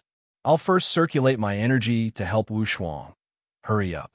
Finished speaking, he placed his palms on Lu Wushuang's body and began to guide the cold poison in her body into the water. When their skin touched, it was smooth and creamy. Looking at her breasts, Song Qingshu's heart skipped a beat, but he immediately focused on helping her detoxify the poison. Huang Rong was speechless, thinking that as a man, He was even more skilled than a woman in taking off a woman's clothes. From this, it could be seen how much of a playboy he was. However, at this critical moment, she was still able to distinguish the severity of the situation. Although she had some complaints, she didn't say anything to disturb his state of mind. Very quickly, she also took off Cheng Ying's clothes. Suddenly, she was in a dilemma. Right now, Song Qing-shu and Lu Wushuang were forcing the poison out of her body, and Cheng Ying was unconscious. Could she just throw her over like this? After hesitating for a moment, she still carried Cheng Ying into the water and slowly walked to Song Qing-shu's side. "My apprentice sister is here. You must save them." Song Qing-shu slowly opened his eyes, and the scene in front of him almost caused him to have a nosebleed. Cheng Ying's body was slender and graceful, with round shoulders, a slender waist, and slender legs. The young girl's body seemed to be faintly glowing under the moonlight. This was not all, but the problem was that they were in a relatively deep part of the water. Huang Rong had walked all the way here, and her clothes were so tightly stuck to her body that they were almost transparent. He could even faintly see the outline of her plump breasts. Huang Rong suddenly noticed his gaze and looked down. She immediately cried out in alarm and covered her chest with her hands. Her cheeks instantly turned red, and she was embarrassed and angry at the same time. Song Qing-shu embarrassedly smiled and looked away. "Ronger, you should quickly go ashore. You are pregnant, and your bones are weak. The water is cold, and you need to avoid catching cold. Once you are ashore, make a fire to dry your clothes." "Got it." Seeing that he was serious, Huang Rong could not get angry. She could only fiercely stare at him and then swim towards the shore. It was very difficult to appreciate her mermaid appearance, and Song Qing-shu sighed. Unfortunately, it was more important to save people, so he could only withdraw his gaze. He helped the two girls to sit cross-legged in the water and let their palms touch each other in the water. Then, Song Qing-shu's palms flew up and down, constantly patting the major acupuncture points on the two girls' bodies, drawing out the cold poison, heat poison, in their bodies. His hands were full of warm and fragrant soft jade. But at this moment, Song Qing-shu did not have the time to be distracted. With a solemn expression, he helped them force out the poison. It must be known that experts like Zhang San and Li Si could only drink a few drops of medicinal wine at a time with the help of antidotes. It could be seen how fierce these two poisons were. Fortunately, Song Qing-shu's martial arts were profound, and at the same time, he had reached the realm of yin and yang harmony. Otherwise, the two girls would have died today. As the saying goes, illness comes like a mountain, and illness goes like silk. This poison was the same. In an instant, the poison had invaded every part of the body, but when it came to detoxifying it, it could only be pulled out bit by bit. During the entire process, Song Qing-shu was very careful, not daring to make the slightest mistake. Otherwise, even if the two girls were saved, there would be serious side effects. Huang Rong had long since climbed ashore and found dry branches nearby to make a bonfire. Originally, she wanted to lean on the side and dry her wet clothes, but after a while, the effect was worrying. The clothes were sticking to her body, and it was very uncomfortable. Huang Rong had no choice but to take off her clothes and dry them. But she was a little worried that Song Qing-shu would peek, so before she took off her clothes, she carefully looked into the stream. At this time, she saw that Song Qing-shu had also sat cross-legged, one hand holding Lu Wushuang's hand, the other hand interlocked with Cheng Ying's. His eyes were closed, and white steam was coming out of his head. It was obvious that he was concentrating on detoxifying the two girls. Seeing that Song Qing-shu's face had a kind of radiant and majestic look, Huang Rong had to admit that she had gauged the heart of a gentleman with her own mean measure. She set up a few racks around the bonfire and dried the clothes on them. She was still not used to being naked in the wilderness. Seeing Cheng Ying and Lu Wushuang's clothes on the ground, she couldn't help but take them and put them around her. This way, it was as if there were a few screens around her. Even if she was naked, she wouldn't have to be afraid. After finishing everything, she stood up in boredom and looked through the racks to check on Song Qing-shu's progress. She saw that when the stream reached the three of them, It seemed to be pulled by an invisible force, forming a whirlpool around the three of them.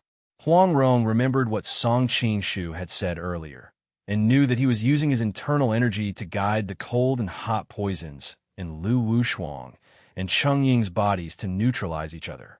At the same time, white steam came out of the water. Some of it was the cold air from Lu Wushuang's body, and some was the heat from Cheng Ying's body evaporating the water. Gradually, there was more and more white steam, and the three of them became blurred. Finally, they couldn't even see anyone inside. Huang Rong couldn't help but sigh that Song Qingshu's internal energy was really unfathomable. If it was someone else, she was afraid that Lu Wushuang and Cheng Ying would have, since she couldn't see anything. Huang Rong sat back down by the bonfire. Suddenly, a strange thought came to her mind. Song Qingshu wouldn't deliberately create a big white fog to block my sight and then bully my junior sister inside, would he? But soon, she couldn't help but laugh and couldn't help but sigh. Compared to Brother Jing, sometimes I'm too petty. I always think the worst of others. Thinking of her husband, she couldn't help but think of the Jin kingdom. Her beautiful eyebrows couldn't help but gradually frown, and it was obvious that she was very annoyed. After an unknown amount of time, the poison in Lu Wushuang and Cheng Ying's body gradually decreased, and the two women who were in a coma showed signs of waking up. Because Cheng Ying's internal energy was higher than Lu Wushuang's, she was the first to open her eyes. Chapter 1447. Hearing Cheng Ying's question, Song Qingshu angrily replied, "You were half a step into the netherworld, but I pulled you back." Hearing a man's voice, Cheng Ying was startled and gradually came back to her senses. She looked at Song Qingshu, then at Lu Wushuang, and then at her chest. Suddenly, she was dumbfounded. Cheng Ying was different from other women. She had a calm temperament and didn't scream like other women. Instead, she bit her lips and whispered, "I need an explanation." Although she didn't scream, her cheeks were now red, and it was obvious that she was extremely embarrassed. Song Qingshu's willpower was already incomparably strong. Moreover, he had a clear conscience regarding this matter. When he heard the other party's question, he calmly replied, "It's very simple. You were restrained by that masked man and poisoned by him. You were poisoned by the fire pill, and your cousin was poisoned by the 9-9 pill. In order to save you, I had to use water to neutralize the heat and coldness in your bodies." At this time, Cheng Ying gradually recalled what had just happened. Moreover, she was a teacher of Huang Yaoshi and knew a little about the art of Qi Huang. She knew that this was the best way to detoxify the poison, and the anger that had risen up before gradually dissipated. "Thank you for saving us." Cheng Ying thanked him in a low voice, but her expression was a little strange. Song Qingshu couldn't help but sigh. No wonder Cheng Ying had always been regarded as a gentleman. She was indeed able to distinguish between kindness and hatred. If it was another woman in this situation, it would be good enough if she didn't make a fuss, let alone thank him. Can I go ashore first?"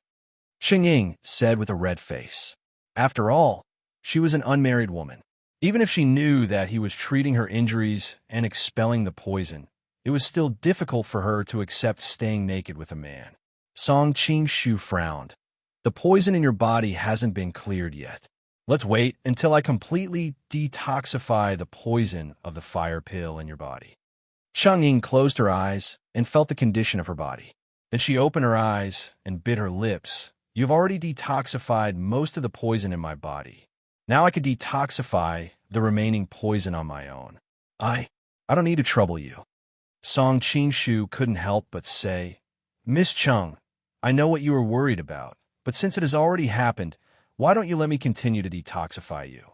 Women of Jianghu have to act according to the urgency of the matter. Why do you refuse my help because of some worldly etiquette?" Cheng Ying sank into the water, leaving only her head above the surface. She seemed to feel more at ease this way. Thank you for your kindness, but we are a man and a woman after all. I didn't know what to do earlier, but now that I'm awake, I'd better force the poison out myself." As she spoke, she nervously looked at Lu Wushuang, as if she was afraid that she would wake up and see her like this. Although her tone was gentle, it was clear that she had already made up her mind. Song Qing-shu didn't want to force her. If that's the case, then I won't force you. With your cultivation, you'll be able to detoxify the remaining poison in the future. Cheng-ying secretly heaved a sigh of relief when he agreed. She gave him an apologetic look before letting go of his hand and swimming towards the shore like a mermaid. There were not many women in this world who could swim, but Cheng-ying and Huang Rong were both from Peach Blossom Island. Although her whole body was under the water was clear. With Song Qing-shu's profound cultivation, he could clearly see her slender body under the faint moonlight. Just now, the situation was urgent, and he had no time to be distracted.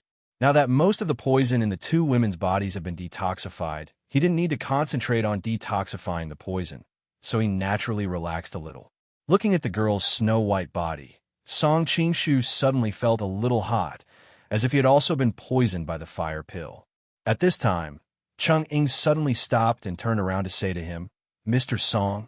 As soon as she opened her mouth, she met his burning gaze. How could she not understand that he had been secretly looking at her just now? Her face instantly turned red.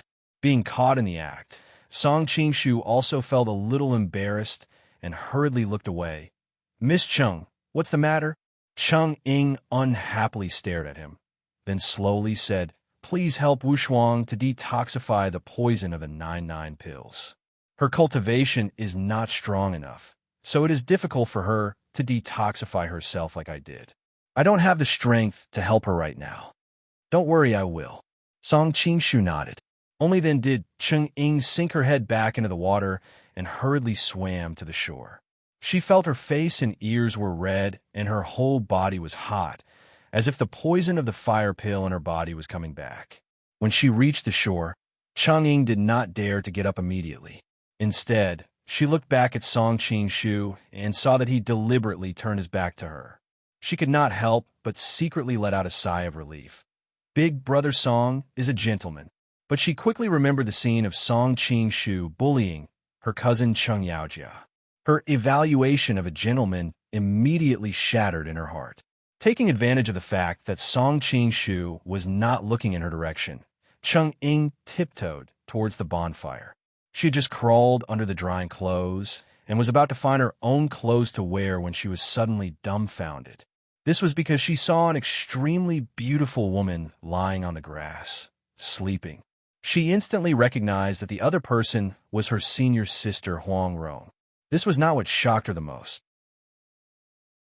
What shocked her the most was that Huang Rong was not wearing a single piece of clothing.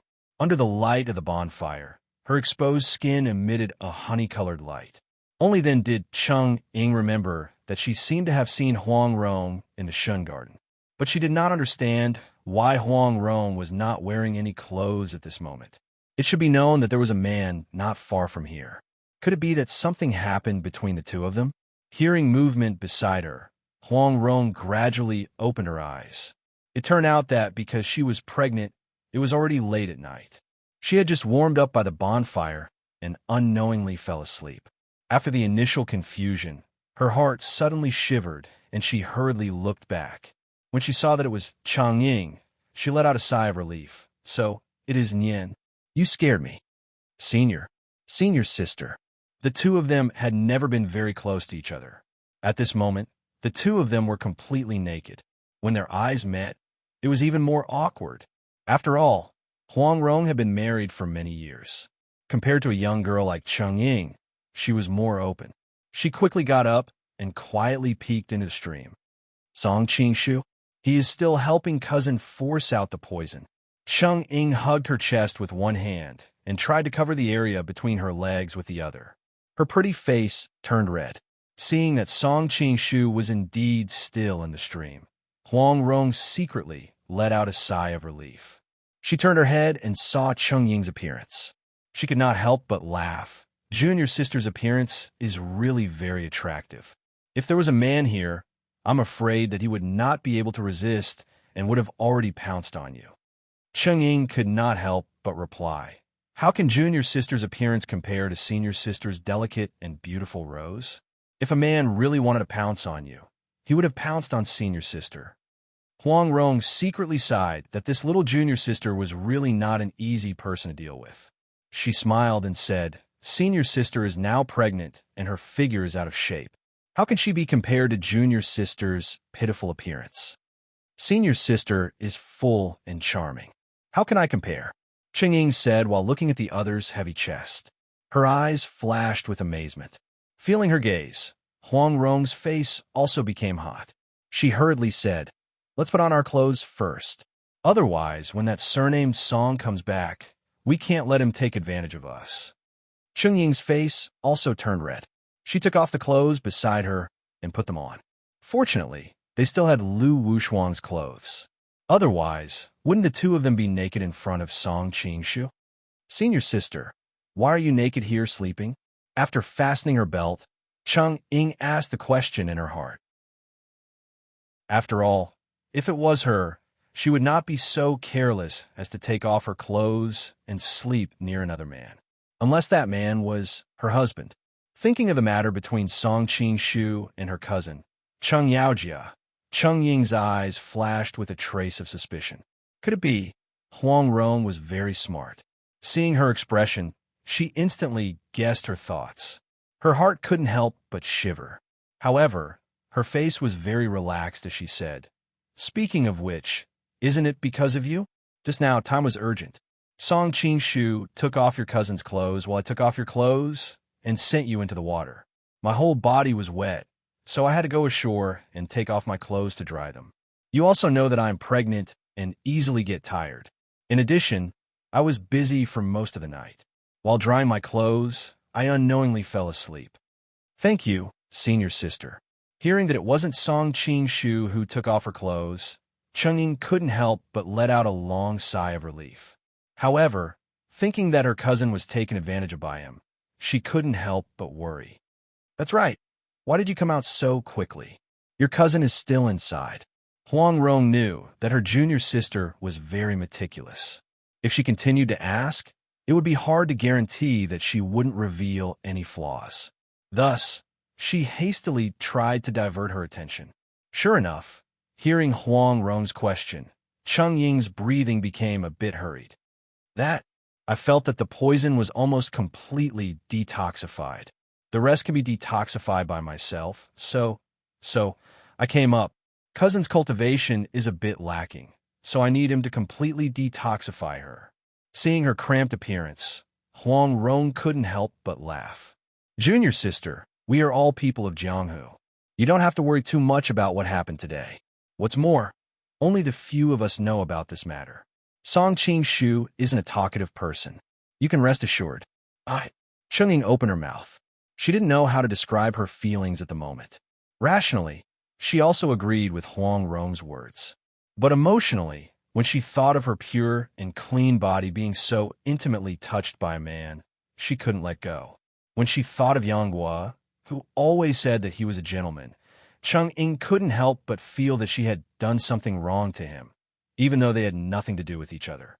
When she thought of Xiao Long Nu, whom Yang Guo couldn't forget, and the fiancé from the Pu Cha family that Song Qingshu had mentioned, Cheng Ying couldn't help but feel a sense of loss. She couldn't help but ask, if senior sister was poisoned today and was detoxified like this, would senior sister tell Hirogwa? Huang Rong's heart instantly raced. Did she discover something? Chapter 1448. The reason why Huang Rong was shocked was that she often thought about this question in the dead of night. If she had confessed to Brother Jing after that chaotic night in the Jin Kingdom, would things have been better? In fact, after being together for so many years, she knew her husband's character very well. She knew that he would forgive her unintentional mistake. But forgiveness was one thing, and there would still be a knot in his heart. She had always been a perfect wife in front of Guijing. She didn't want any flaws in her husband's heart. Huang Rong could only blame herself for being too smart. Smart people always had more thoughts and concerns. If she and Guijing were in the same situation, with Guijing's character, he would definitely tell her the truth. Unfortunately, she wasn't Guijing. How could Huang Rong not be shocked when Chang'ing asked her the question that had been bothering her for a long time. I think so. Brother Jing is a magnanimous person. I'm sure he wouldn't mind this kind of thing. Huang Rong felt a little guilty when she answered. She knew that if something like this really happened, she probably wouldn't tell her husband. Senior sister, your relationship is really enviable. Chang'ing didn't know what she was thinking. She couldn't help but feel a little envious when she heard her say it so easily. With your character and appearance, I'm sure you'll find a satisfactory husband. Huang Rong comforted her with a smile. Really? Why do I feel like I'm destined to be lonely for the rest of my life? Chang'ing suddenly sighed. Ever since she met Yanghua, she knew that she had fallen for him. But she was a quiet person, so she didn't say it out loud. She was rational enough to know that it was impossible for her and Yanghua to be together. At the same time, she also knew that she probably wouldn't fall in love with another man in this life. That was why she let out such a sad sigh. How could that be? Huang Rong hurriedly comforted her. Meanwhile, in the stream, the poison in Lu Wushuang's body was getting lesser and lesser. Gradually, she opened her eyes and saw Song Qingshu in front of her. She then looked down at herself. Her willpower wasn't as good as Chang'ing's, and her first reaction was to scream. Fortunately, Song Qingshu was prepared. Before she could open her mouth, he covered it and stopped her from screaming. Don't scream, don't scream. Otherwise, Huang Rong and your cousin will think that I did something to you. Although he thought that they would understand, it would take a lot of effort to explain later. To save trouble, it was better to cut off the source. Hearing his words, Lu Wushuang then noticed the fire on the shore. The two figures were cast on their clothes by the fire. She then gradually remembered what had happened in Shenyuan. Seeing that she had calmed down, Song Qingshu said, "You've been poisoned. I need to use the stream water to neutralize the poison in your body. That's why it's urgent. If you understand, blink and I'll let you go." At the same time, he secretly complained that it was easier to deal with a calm and wise person like Chang'ing. There was no need for him to waste his breath. He thought. He didn't need a waste. Chang'ing of him. Song Qingshu was speechless. It's not like we haven't been so intimate before in the Lu mansion.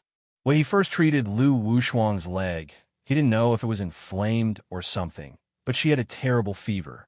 Song Qingshu was worried that she would be misunderstood by the quacks in this world, so he had to find a way to lower her body temperature.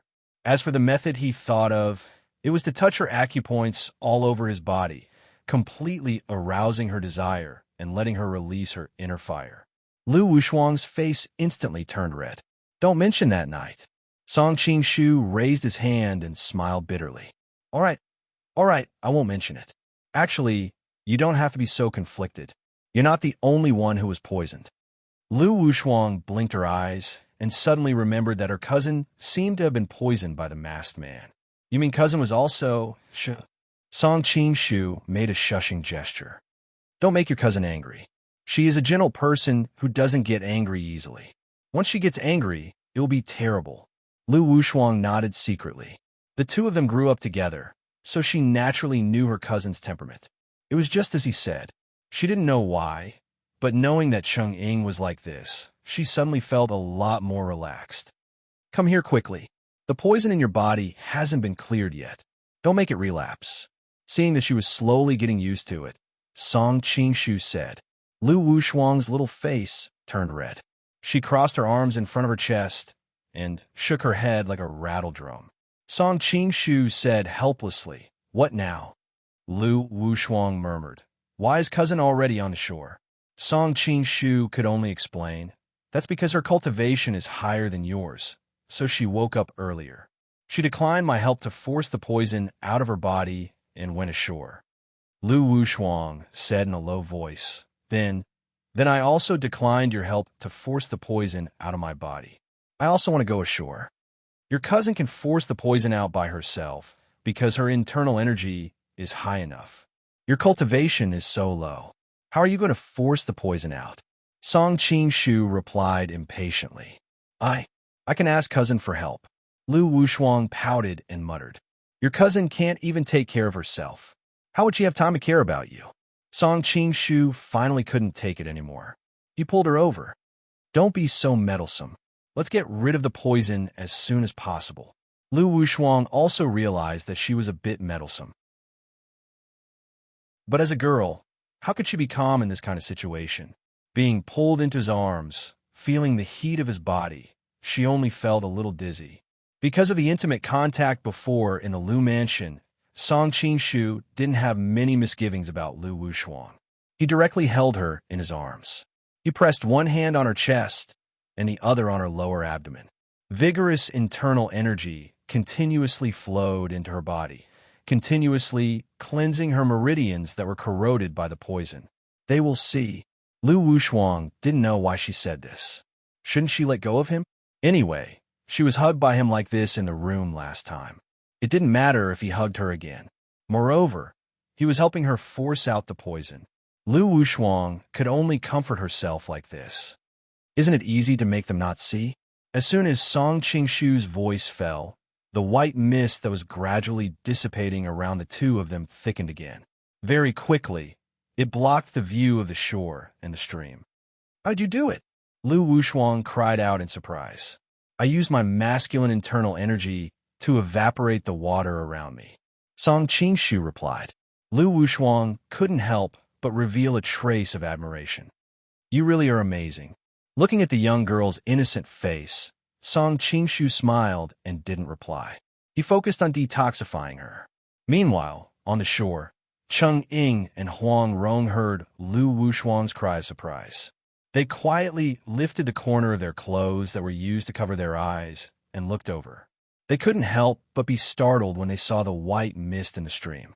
Wasn't the white mist about to dissipate? Why is it thickening again? Huang Rong looked at Cheng Ying with a puzzled expression. Because she was the one who experienced it, she should know a thing or two. Cheng Ying blushed slightly. I don't know either. Looking at the white mist that was getting thicker and thicker, the two girls felt a little uneasy. Could something have happened? Senior sister, why don't you ask?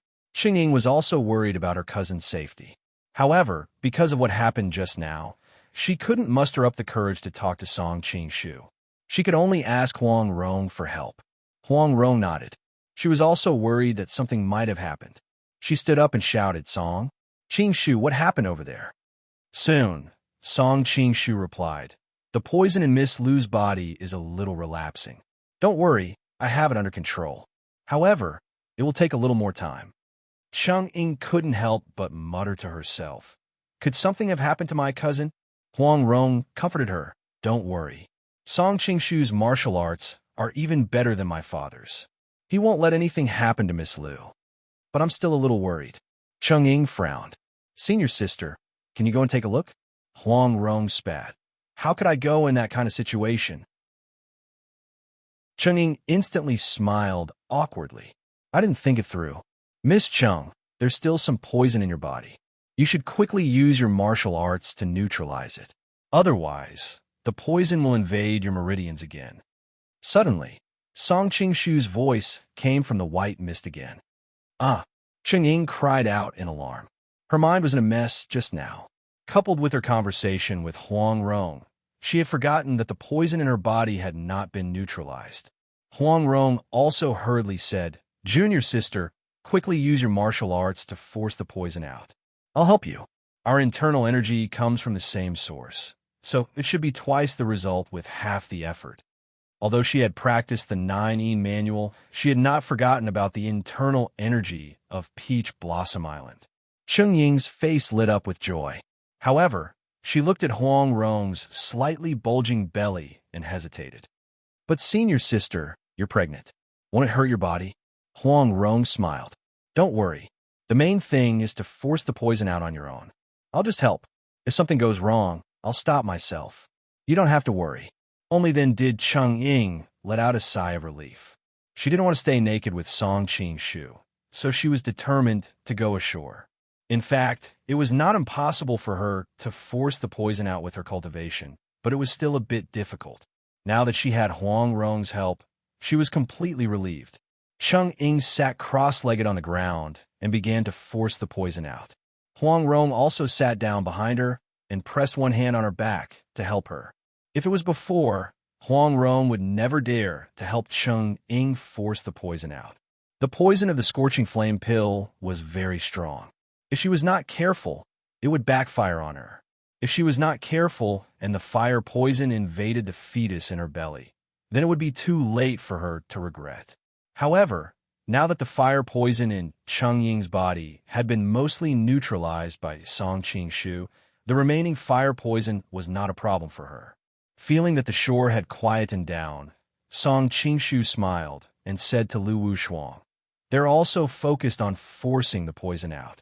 You don't have to worry anymore, right?" Lu Wushuang's face was delicate and beautiful. Her head was almost buried in her chest. She said with a trembling voice, "Are you really helping me force the poison out?" Song Qingshu was startled. "If I'm not helping you force the poison out, then what am I doing?" But, Lu Wushuang's voice was as soft as a mosquito. "You're pestering me." Chapter 1449. Song Qingshu's face heated up, but he was someone who had experienced great storms and waves. Very quickly, he calmly replied, "There's a young and beautiful girl in my arms. This is a very natural reaction." Lu Wushuang didn't expect him to be so calm, so she didn't know what to do. She lowered her head, her heart pounding. "Has the poison in my body been purged?" After a long silence, Lu Wushuang couldn't help but ask with a trembling voice. "It has been purged." Song Qingshu nodded slowly. Lu Wushuang's heart trembled. Since it had been purged, how could they hug each other like this? But she didn't know why, but she didn't say it out loud. "By the way, is your leg better?" Song Qingshu suddenly remembered that he had broken and reconnected her leg last time. He didn't know how it was recovering. "It's healed. Thank you very much." Lu Wushuang was famous for her domineering temperament in Mountain City, but now her voice was even more gentle than that of a lady from a noble family. "Let me see," Song Qingshu said as he reached down to check the meridians in her leg. Lu Wushuang's body trembled. She opened her mouth to say something, but stopped. Song Qingshu carefully examined her leg. It was smooth to the touch, and he didn't feel like she was injured at all. "Brother Song, have you touched enough?" Lu Wushuang couldn't help it anymore. She bit her lips and snorted. Song Qingshu looked depressed. "I'm really checking your injury." Lu Wushuang pursed her lips and glanced at the water. She blushed and asked, "Brother Song, do you feel uncomfortable?" Song Qingshu couldn't help but smile bitterly. "A little. Can I help you?" Lu Wushuang suddenly raised her head and looked at him with a pair of bright eyes. Song Qingshu swallowed and asked hesitantly, "You can help, but are you sure you want to help? You've saved me so many times, and this time it was only because of me and my cousin that." Lu Wushuang paused, blushing as she glanced at him. "That's why I feel so bad. I have to do something to thank you." At this moment, Song Qingshu was so moved that he wanted to cry. If all women had the same awareness as Lu Wushuang, how beautiful would the world be? "Forget it. You're a girl. It's not good for you." Song Qingshu finally rejected the temptation in front of him with great determination. "It's okay." Lu Wushuang's eyes were watery. Suddenly, she reached out her soft little hand and pressed her whole body against his. Although her movements were shaky, it was difficult for a girl who had yet to experience the world to have any higher expectations. However, the mental satisfaction far exceeded the physical enjoyment. Song Qingshu was shocked. "How did you?" Lu Wushuang was a little embarrassed. "There are some playboys in the Fu who often read some shameful picture books. I happened to see it once." Song Qingshu couldn't help but laugh.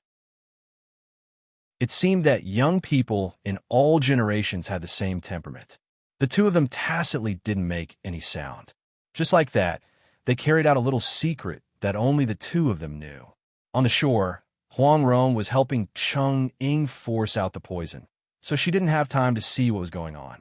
However, Song Qingshu quickly held Lu Wushuang's little hand.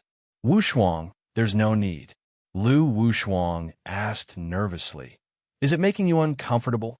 Song Qingshu smiled awkwardly. After all, she didn't have much experience. Her clumsy movements would only make him feel more uncomfortable. Seeing his expression, Lu Wushuang understood everything. She pursed her lips as if she had made a great decision. She took a deep breath and buried her whole body in the water. Song Qingshu's expression instantly became strange. His eyebrows furrowed and then relaxed.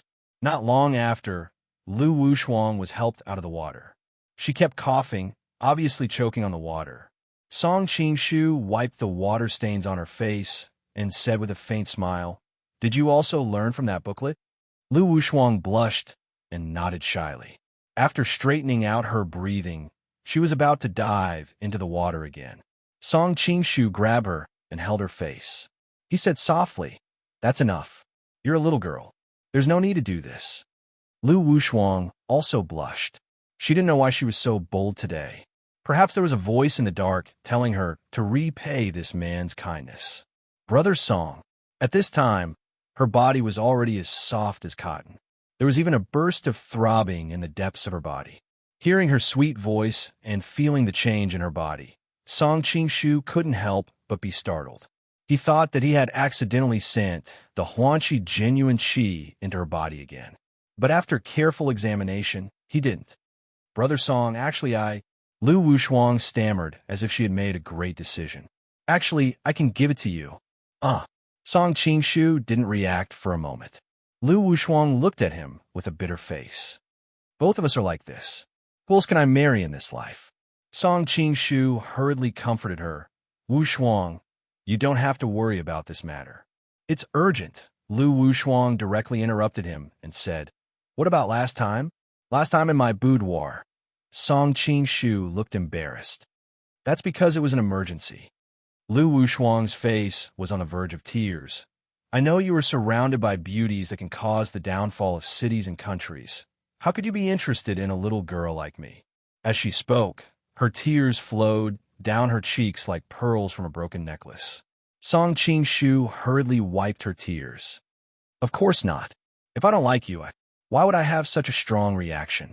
Lu Wushuang blushed and spat. "Maybe you had such a reaction after seeing my cousin's body just now." Song Qingshu was speechless. But in his mind, Cheng Ying's slender body appeared. He only felt that his throat only became drier. Feeling the change in his body, Lu Wushuang's body trembled. She looked at him with a bitter face. Then she stretched out her arms and wrapped them around his neck. She looked at him affectionately. "Brother Song." At this point, Song Qingshu couldn't bear it anymore. He held her perky, but with one hand, and pressed his whole body tightly. So she has already fallen in love with me. Feeling her gentleness, Song Qingshu felt more and more pity for her. After some time, Cheng Ying on the shore had already finished expelling the poison. The two women found that the other two people still hadn't come up. The stream was white and misty again. They couldn't see the situation clearly at all. "Brother Song, are you still not done?" Cheng Ying was a little worried that something had happened to the poison in her cousin's body. Otherwise, why would it take so long? She originally wanted to call him Prince Song, but thinking that he had saved her, it would be too distant to call him young master.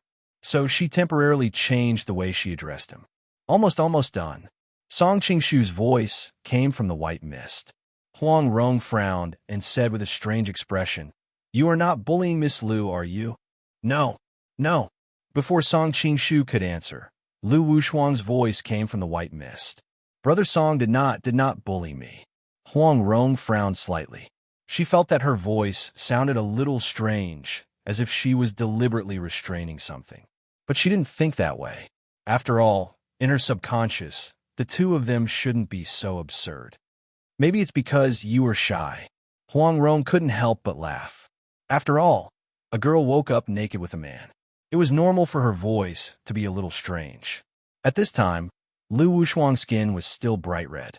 She moved closer to Song Qingshu's ear and whispered, "When we get ashore, don't tell my cousin and the others what just happened." "Why?" Song Qingshu was actually also having a headache about how to explain to Huang Rong and the others when they got ashore, but he was still curious about Lu Wushuang's thoughts. It's too embarrassing. Lu Wushuang still couldn't believe that she was so bold and took the initiative to throw herself into his arms. If she could turn back time, she definitely wouldn't be so bold. But thinking of all the wonderful things that happened just now, she was a little dazed. You really wouldn't be so bold? What's so embarrassing about a man and a woman's love? Hearing her words, Song Qingshu suddenly became a little dissatisfied. Without the orders of my parents, without the words of a matchmaker, and in this wilderness. Lu Wushuang bit her lips until they were a little white. In short, we can't let anyone know. Only now did Song Qingshu realize that this was different from his previous world. This era was very traditional in this aspect. Every one of the rules that Lu Wushuang mentioned was a big taboo and was seen as immoral.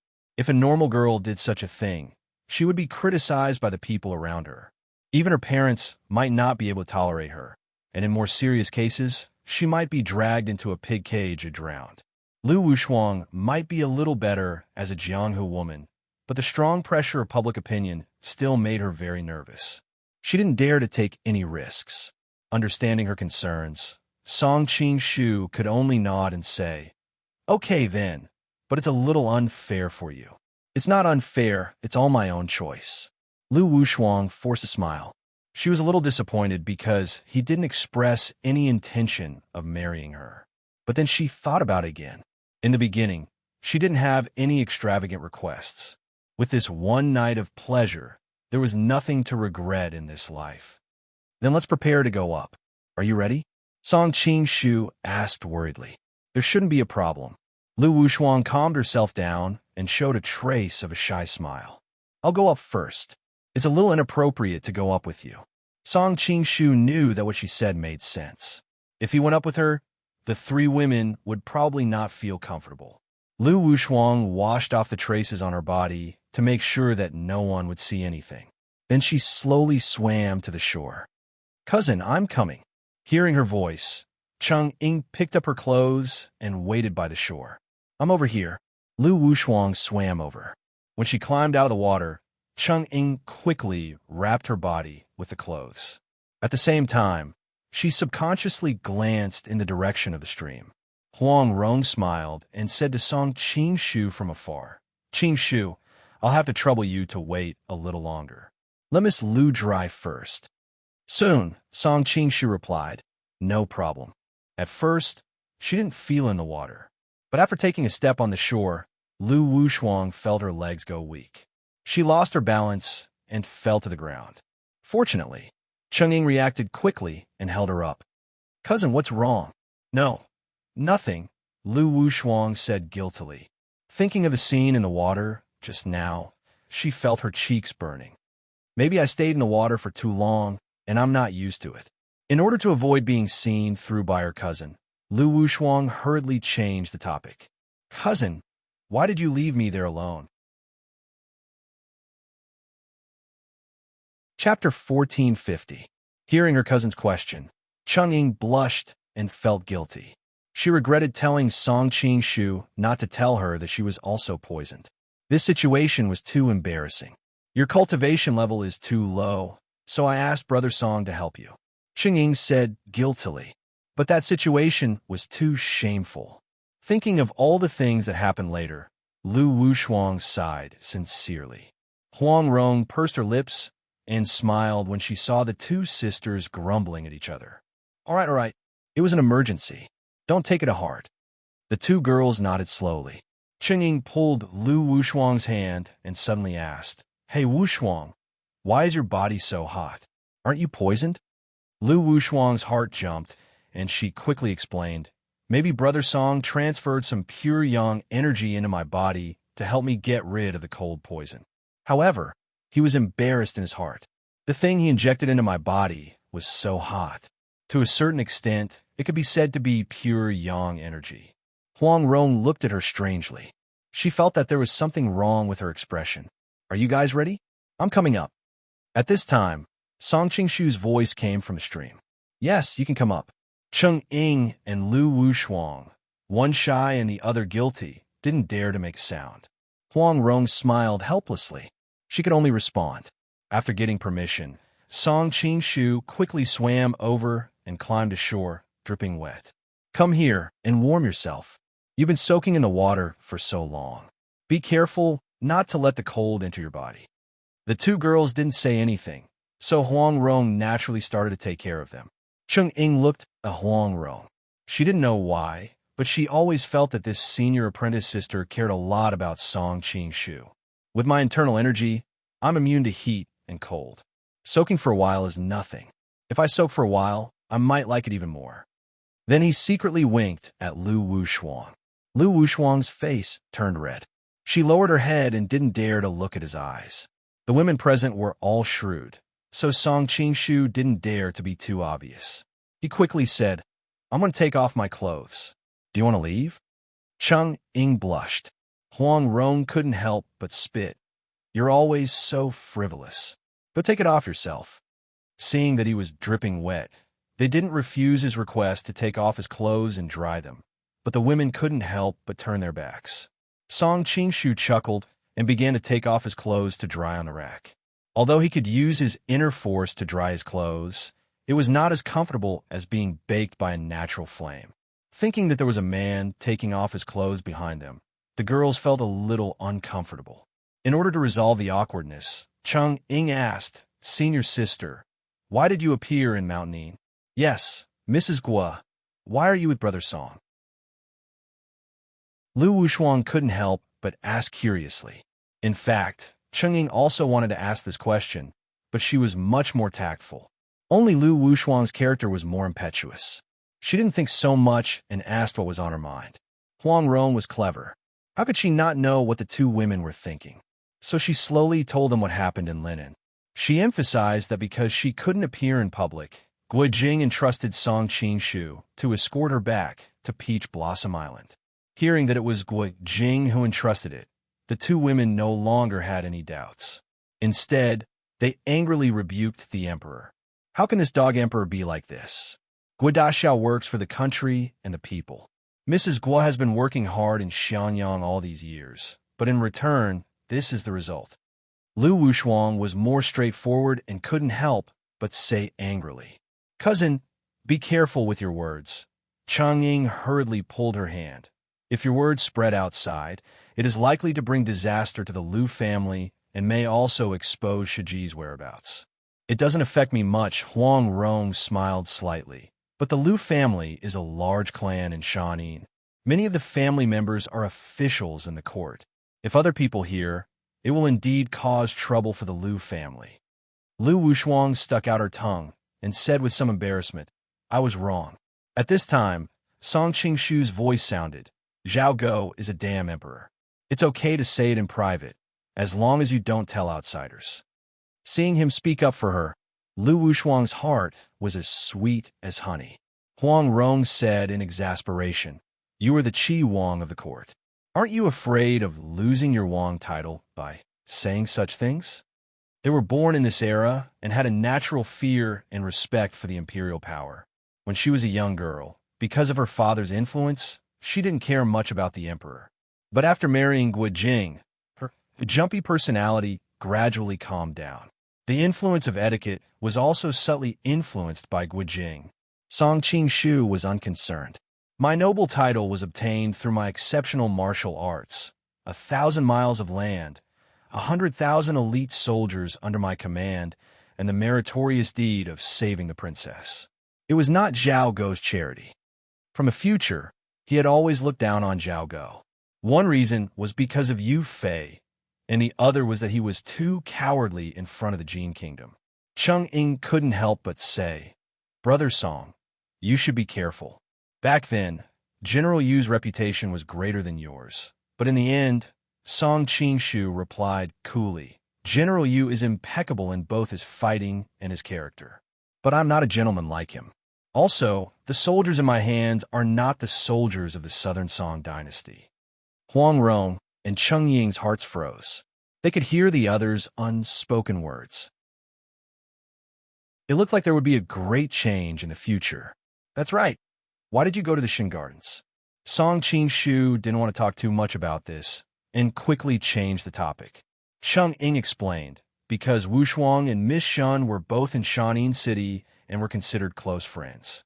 After Miss Shun died, we went to investigate for a long time, but we didn't find anything.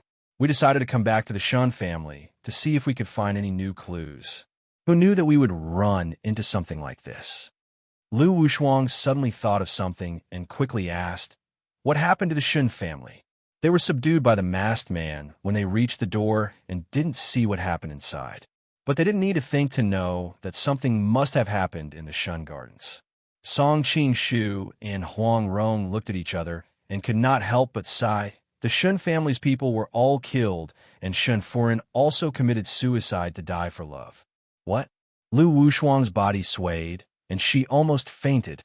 She and Shun Bijuan were close friends and often went to the Shun Gardens to play. Master Shun and Shun Furen were very good to her. Now that Shun Bijuan's fate was unknown, something like this had happened to the Shun family. Who did this? Cheng Ying was calmer than the others. She held Lu Wushuang and asked, "I don't know, but from the way he poisoned you, it should have something to do with the Island of Heroes." Song Qing-shu slowly said, "The Island of Heroes?" This time, even Huang Rong was moved. As the former clan leader of the beggar sect, how could she not have heard of the Isle of Chivalry's reputation? However, the Isle of Chivalry had always been secretive and elusive. Who would have thought that they would actually commit such a heinous crime this time? Song Qing-shu nodded and continued.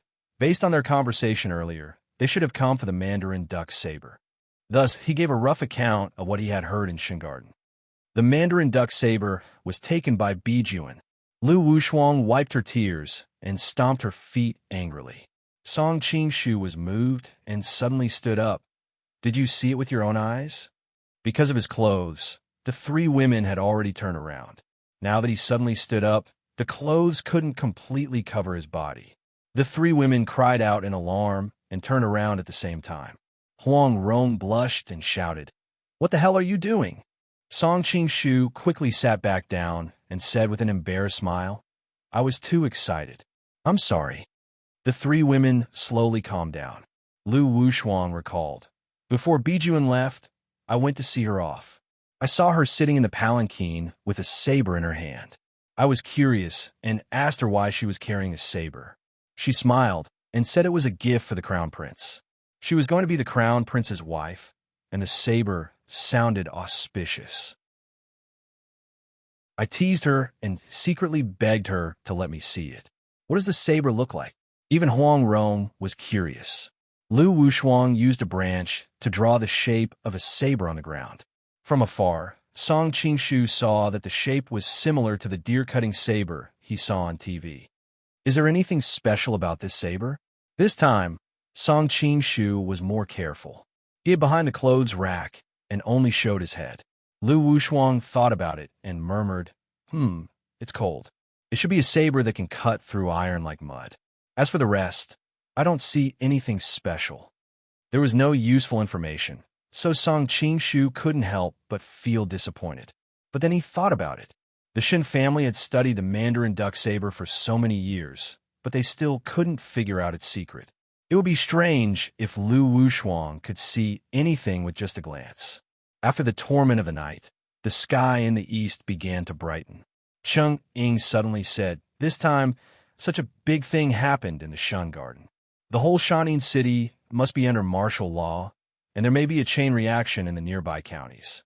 Senior sister and brother Song's identities should not be exposed, so it's better to leave as soon as possible." Lu Wushuang was shocked. She had just had sex with Song Qing-shu, so she didn't want to leave him so soon. But she didn't know how to make him stay, so she looked a little sad. Huang Rong also nodded and said, "Junior sister, what you said makes sense. Moreover, Qing-shu is going back to the north. Sending me back to Peach Blossom Island is already a waste of time. We can't be tied down by this matter." But our luggage is still in the inn. Although Song Qing-shu knew that they had a point, he didn't want to leave right after getting her body. It felt like he had abandoned her. "When we go back, we will help you keep it so that you won't be suspected when you are arrested," Cheng Ying said as she took out some silver from her pocket and put it in Huang Rong's hand. "You left in a hurry, so it must not be enough. Take this with you." Huang Rong didn't stand on ceremony and smiled. "Thank you, junior sister."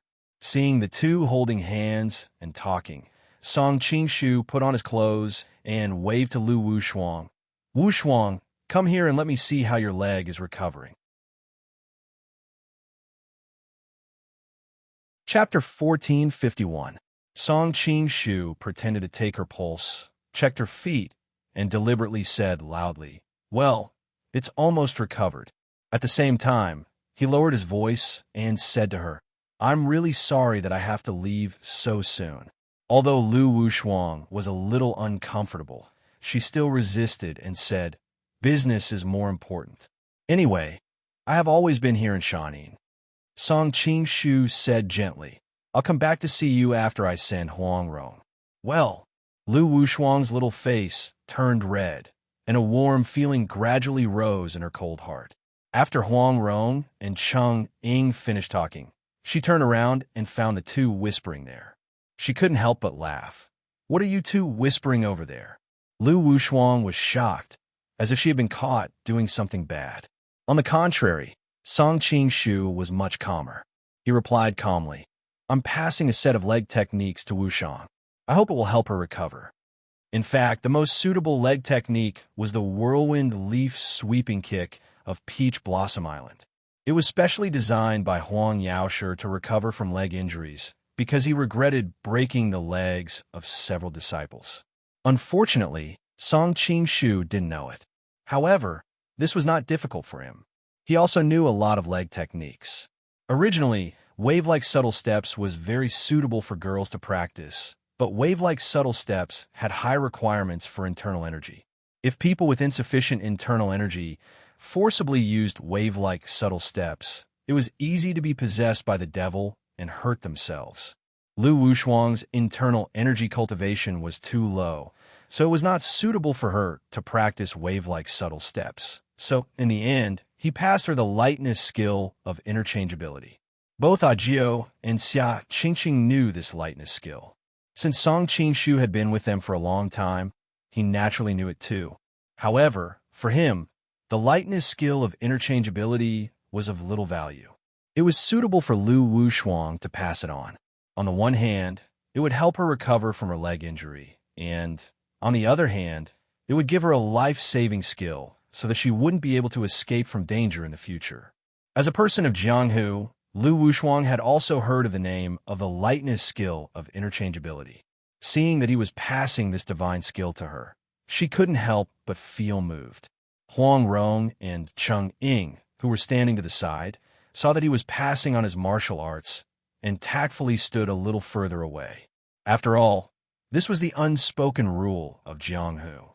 The lightness skill of interchangeability was passed on quickly, and the rest needed to be understood by Lu Wushuang herself. Lu Wushuang and Song Qing-shu needed to understand it. Lu Wushuang almost cried as she watched the two of them disappear into the distance. However, she was afraid that Cheng Ying would notice something, so she could only hold back her tears. Cheng Ying suddenly said, "Cousin, why does Brother Song treat you so well? He treated your leg before, and now he even taught you the lightning of interchangeability." Cheng Ying was very attentive, and when she saw Lu Wushuang's expression, she couldn't help but feel suspicious. She Lu said Lu, and said Lu, at a long time Lu time. Cheng Ying's demure expression instantly changed, and her face turned red. "You're such a naughty girl." The two sisters started play with each other. Their laughter washed away Lu Wushuang's sadness. Song Qing-shu and Huang Rong walked for a while. Suddenly, Huang Rong's body swayed. Song Qing-shu quickly helped her to sit down under a big tree. "Ronger, what's wrong?" Song Qing-shu asked. "Maybe I'm tired because I didn't sleep last night." Huang Rong laughed at herself. "After pregnancy, my body is getting worse." Song Qing-shu couldn't help but laugh. "If you were as energetic as you were when you were a teenager, you would be a superwoman." Although Huang Rong had never heard of the term superwoman, she could roughly guess what it meant. She laughed and scolded him, but then she began to worry. "With our speed, we'll delay your journey. Secondly, we might be discovered by the constables of Mountain City. Then, there'll be a lot of trouble." Song Qing-shu frowned. He knew she was worried. Unfortunately, the carriage was left in the inn. It was too late to go back and get it. Song Qing-shu looked around and saw the farmers who were gradually coming out to work. He had an idea. Wait for me. Huang Rong didn't understand. She watched as Song Qingshu quickly ran into a farmer's house.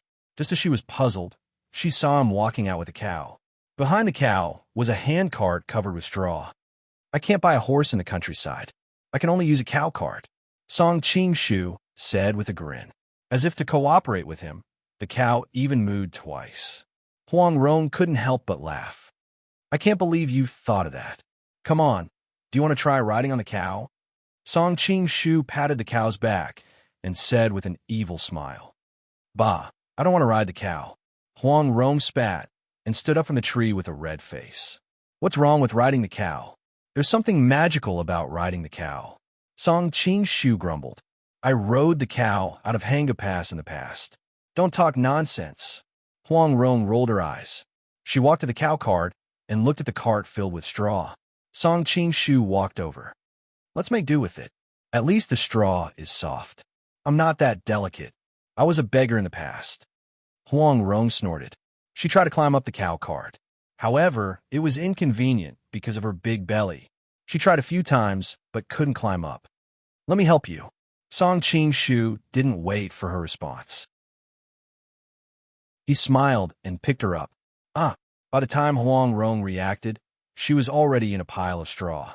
She couldn't help but say, You, Song Qingshu sat in front. Sit tight.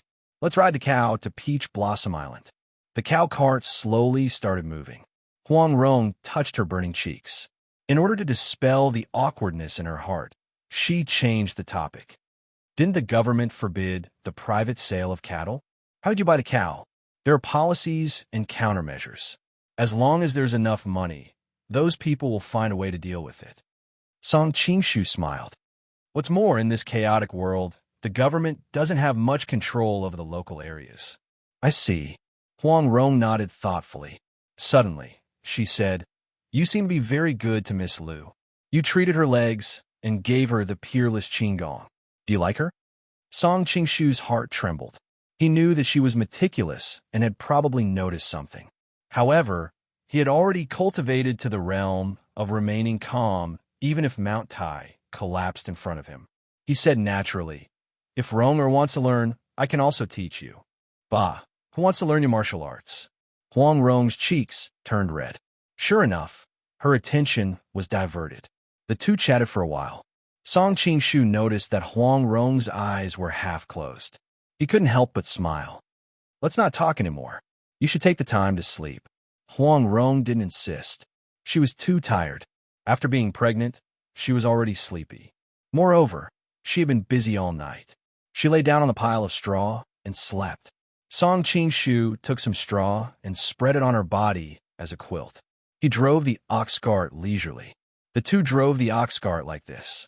When they were tired, they would rest in a nearby town. If they couldn't find a place to stay, they would snuggle up to each other in the ox cart for the night. At first, Huang Rong was still a little vigilant. However, seeing that Song Qingshu didn't touch her anymore, she gradually acquiesced in the situation. The two went all the way south. After a few days, they arrived at the seaside. Song Qingshu originally wanted to give the ox cart to a nearby farmer, but Huang Rong refused. She said that she had developed feelings for the ox cart and wanted to bring it to Peach Blossom Island. Song Qingshu was stunned. He thought, how can I bring such a big ox to Peach Blossom Island? Huang Rong didn't care. She stroked the ox's neck with a very gentle expression. It was as if she was reminiscing the carefree time along the way. In the end, Huang Rong found a small boat. When the ox came up, the whole boat sank. Song Qingshu couldn't help but break out in cold sweat. Won't the boat capsize if it encounters a storm? Chill. Huang Rong hurriedly made a shushing gesture. It's taboo to hear the word capsize on a boat. People along the coast don't capsize when they eat fish. As expected, the boatman stared at him with an unfriendly expression. Song Qingshu smiled awkwardly. So there is such a taboo. Don't worry. I've walked this path many times. Don't be afraid. Huang Rong couldn't help but comfort him. I'll just cross the sea on a reed. What's there to be afraid of? Although Song Qingshu's words were tough, he was actually a little scared. In his previous life, He always took a big cruise ship. Even the last time he went to the Island of Heroes, he took a big boat. Now, this was a small boat with a big water buffalo on it. He felt that even a wave would be dangerous. When they reached the sea, Huang Rong completely relaxed. It was as if she had returned home. She sat next to Song Qing-shu at the bow of the boat. Her face was glistening. I haven't been back to Peach Blossom Island for a long time. She had spent all these years in Xiangyang and hadn't had much time to come back. This is a good opportunity to have a good rest. Faintly smelling her fragrance, Song Qing-shu gradually calmed down. Peach Blossom Island is actually not far from the mainland. However, it is foggy all year round. In addition, the terrain of the sea is a little complicated. It is difficult for outsiders to find it. Huang Rong seemed to be murmuring to herself. She also seemed to be teaching Song Qing-shu the way. She began to tell him all kinds of things to pay attention to and how to distinguish directions on the sea. Song Qing-shu silently memorized it. Finally, he couldn't help but laugh. Rong, you taught me the way to Peach Blossom Island. Aren't you afraid that I will sneak up to the island to find you? Huang Rong rolled her eyes at him. I know that you will be going north to the Golden Snake Camp. You have so many things to do. Do you have time to sneak up to Peach Blossom Island? Song Qing-shu smiled bitterly. I really don't. Huang Rong continued. No matter what, you are my and Brother Jing's friend. This time, you sent me back from thousands of miles away. Maybe I will need you to pick me up next time. Song Qing-shu looked at her quietly. He didn't know whether she was trying to convince herself or him. Gradually, he seemed to understand something and couldn't help but laugh. Chapter 1452. As soon as they reached the shore, the ox also jumped down. As for the boatman, he hurriedly rowed the boat away. Obviously, he was extremely scared. Song Qing-shu could not help laughing. He had heard that the people on the beach feared Peach Blossom Island as if it was a snake or a scorpion. They did not dare to come within 40 li of the island. If he mentioned Peach Blossom Island's name, no matter how much money he offered, no boat would dare to come. Halfway through the boat, the boatman realized something was wrong. He was about to turn the boat around, but Huang Rong with a dagger in her hand forced him to row the boat. The boatman had heard many rumors about Peach Blossom Island. He said that the master of the island killed without batting an eye and loved to dig out people's liver, lungs, and intestines. As soon as he saw the two of them come ashore, he quickly steered the boat back and wanted to escape. Huang Rong took out a silver ingot and threw it. Dang! It landed on the bow. The boatman did not expect to receive such a generous reward. He was overjoyed, but he did not dare to stop by the island. I didn't expect that after you, husband and wife, have been heroes for so long, these boatmen are still afraid of Peach Blossom Island. Song Qing-shu could not help but tease them. Huang Rong blushed. In a small town on the border, the information is not smooth. This was a rumor her father deliberately spread because he did not want outsiders to get close to the island. Who would have thought that after so many years, these boatmen still had lingering fears? Song Qing-shu smiled. Suddenly, he smelled the fragrance of flowers in the sea breeze. Looking into the distance, he saw that the island was lush and green. There was a mass of green, a mass of red, a mass of yellow, a mass of purple, and a mass of blooming flowers. Huang Rong smiled sweetly. Is the scenery here good? Song Qing-shu sighed. I have never seen so many beautiful flowers in my life. Actually, this was not entirely true. In his previous life, the flowers in the botanical garden and some city gardens were not inferior to this place. But he could not go back. Huang Rong was very proud of herself. She laughed and said, in the 3rd month of spring, when the peach blossoms on the island are in full bloom, it will be very beautiful. Although my father's martial arts skill is not the best in the world, his skill in growing flowers is definitely the best in the world. Huang Yaoshi's knowledge is like a celestial being. It is indeed admirable. Speaking of growing flowers, Song Qing-shu could not help but think of Li Qingluo of Montois Villa. But her main job was to grow camellias, so her comprehensive knowledge was far inferior to Huang Yaoshi's. She wondered how she and Xiao Long Nu were doing in Azhou. Seeing that he was lost in thought, Huang Rong's eyes flashed a crafty glint. she suddenly ran into the forest. He saw her turn east and west among the flowers, and in a flash she disappeared without a trace. Song Qingshu furrowed his brows and slowly followed. After walking for about 100 feet, he immediately lost his sense of direction. He saw that there were small paths in all directions, but he didn't know which one to take. After walking for a while, he felt as if he had returned to the same place. Only now did he remember the description of the Peach Blossom Island in the original work. He knew that Huang Yaoshe had set up the island, with the opening and closing of yin and yang, the reversal of qian and kuan. If he got lost and wandered aimlessly, it would only get worse and worse. He was not in a hurry. He sat under a peach tree and rested, waiting for Huang Rong to pick him up. But after sitting for a while, there was still no movement. It was quiet all around. Unexpectedly, not a single shadow could be seen. He suddenly realized that Huang Rong must have deliberately used the maze on Peach Blossom Island to mess with him. It's just a maze. How can it trap me? Song Qingshu coldly snorted and leaped to the top of a tree. He looked around. To the south was the sea. To the west was a barren rock. To the east and north were blossoming trees of different colors, without an end in sight. Song Qingshu was startled. No matter how big Peach Blossom Island was, it was still a small island. How could there be no end to it? He did not believe it. He carefully looked around, trying to figure out the pattern of the arrangement of the peach trees. Unfortunately, he only looked dizzy and his eyes blurred. Between the blossoming trees, there were no white walls or black tiles, no smoke or dogs barking. It was so quiet that it was very strange. What was even more troublesome was that there was a faint white fog in the peach trees, which could easily affect one's vision. Huang Yaoshe is an expert in the art of Qi Min Dunjia. His reputation is not in vain. Song Qingshu secretly sighed. Huang Yaoshe had made full use of the geographical environment and perfectly integrated the fog on the island into the formation. He did not know whether this skill could be used on the battlefield.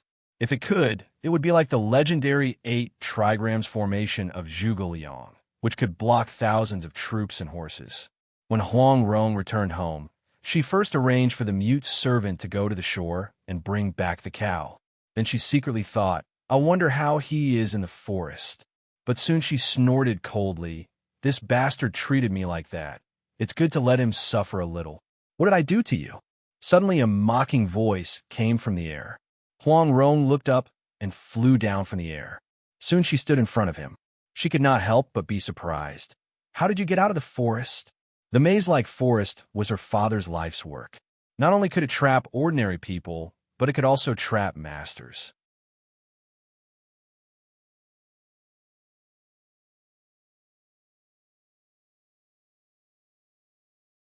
Song Qingshu was secretly happy because he knew that Huang Rong had been secretive about what happened in the Jin Kingdom previously, but now she took the initiative to mention it.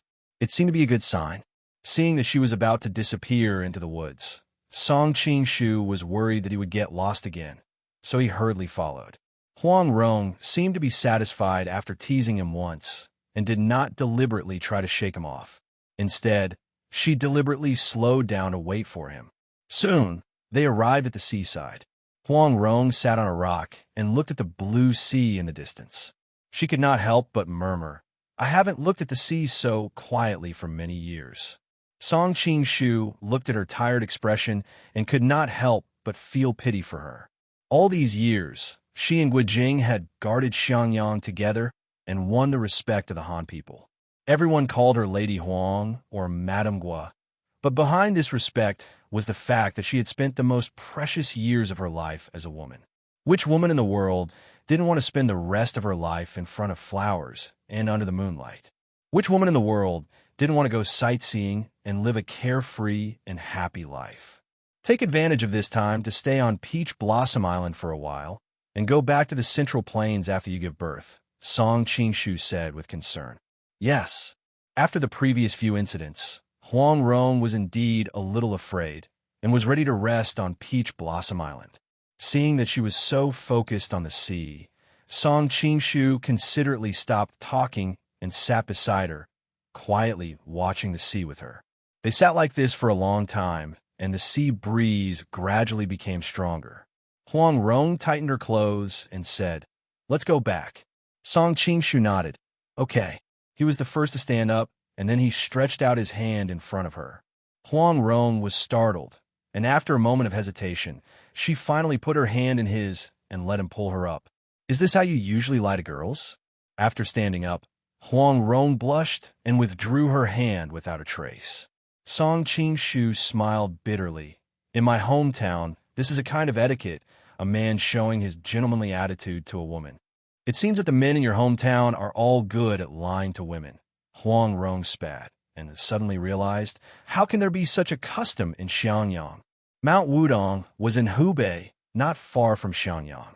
Huang Rong had lived in Xiangyang for many years, and naturally knew the customs there like the back of her hand. "Mount Wudong is not my home." Song Qingshu sighed softly, looking very lonely. He was thinking that he would never be able to return to that colorful world again. For a moment, he was very sad. Huang Rong misunderstood his meaning.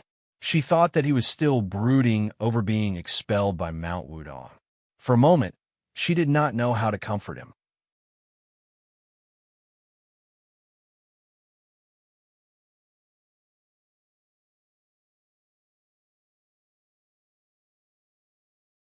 Chapter 1453. What's wrong? Song Qingshu was confused. Huang Rong hurriedly explained, "I haven't lived on Peach Blossom Island for a long time, so I've forgotten to check the weather here. There were a lot of seabirds resting on the coast just now. Under normal circumstances, they should be hunting for food at this time. Why are they resting so early? Is it possible that a storm is coming?" Song Qingshu was stunned. You could predict a storm just like that? What if the birds are just tired of flying? Although the sky was a bit gloomy, the sea was calm, and it didn't seem like a typhoon was coming. Seeing that he was unmoved, Huang Rong was angry and anxious. She pulled him back as she said, "Of course it's not just that. Normally, the wind blows from the island to the sea at night, and from the sea to the island during the day. But today, the wind is blowing in the opposite direction, which means that a storm is coming." Song Qingshu was shocked. As a general, he had to know the sky and the earth, and he was too far behind in this aspect. If he encountered a situation like this in a naval battle in the future, it would be terrible if he didn't notice it in advance. Just as he was about to say something, a sudden gust of wind blew so hard that he couldn't even open his eyes. Song Qingshu looked towards the sea and saw that the sea was turbulent. A boundless black cloud was rapidly approaching from the horizon, and he could faintly see lightning and thunder within it. Song Qingshu couldn't help but be stunned. This change is too fast. The sky was clear for thousands of miles just now. Huang Rong smiled bitterly. The weather on the sea is always like this. It changes in an instant. But today's change is too abnormal. I'm afraid it's a big storm that hasn't been seen in decades. Let's go. Song Qingshu secretly clicked his tongue. In his previous life, he would hear all kinds of exaggerated typhoons ravaging the coast every year. He didn't expect to be so unlucky as to encounter one so coincidentally. Huang Rong no longer spoke. She pulled Song Qingshu and ran home through the woods. It was a pity that they had been walking and had reached the farthest end of the island. They would not be able to return for a while. Song Qingshu's lightness kung fu was not bad, but this Peach Blossom Island was full of traps, and he did not know the way. Even if he wanted to speed up, he could not. Originally, he could fly in the air, but the wind was so strong that he could not stand steadily. If he flew in the air, he would not have anything to borrow strength from. He was very worried that he would be blown into the sea by the wind. If he was alone, he might have given it a try. However, Huang Rong was with him now, and she was pregnant. If she were to fall from midair, the consequences would be unimaginable, so he didn't dare take the risk. Just like that, the two of them jogged all the way. Suddenly, Huang Rong stopped and held her stomach with a pained expression. "What's wrong?" Song Qingshu asked hurriedly. "Is it because of the pregnancy?" Huang Rong nodded and said weakly, "Maybe." Song Qingshu did not dare to be negligent. He hurriedly pushed her blood and slowly transferred his qi into her body. After a long time, she opened her eyes. It's okay. Let's continue, Huang Rong said tiredly. Song Qingshu slightly frowned. How about I carry you? Otherwise, the pregnancy will be affected again. Hearing his words, Huang Rong blushed and shook her head. Although her voice was a little weak, her tone was very firm. No, I can walk by myself. Song Qingshu knew that she did not want to have too much physical contact with him. He smiled bitterly and did not force her. He walked behind her. However, after this delay, the storm had already arrived. Next, Song Qingshu could be said to have seen what was called a torrential downpour. When the rain came down, the two of them instantly became like drowned rats. Coupled with the strong wind, visibility was reduced to only a few meters. Fortunately, Song Qingshu's martial arts were profound. Suddenly, he felt a sense of foreboding and directly blocked in front of Huang Rong. He struck the air with his palm. At this time, a big tree fell down, and with the force of his palm, it flew 10 feet away. No, it's too dangerous to walk like this. Who knows when a big tree or a falling stone will fall? I may not be able to find it every time. Song Qingshu shouted in Huang Rong's ear. At this time, the wind was raging everywhere. Even if he was close, if he did not shout, he would not be able to hear it. I know a place. Come with me. Huang Rong obviously agreed with his judgment. She pulled him to the side of a small path. At this time, she did not care about the fact that men and women should not touch each other. The visibility was too low. In addition, there was a maze on the island. If the two of them were 3 to 5 meters apart, it was estimated that they would lose each other in the next second.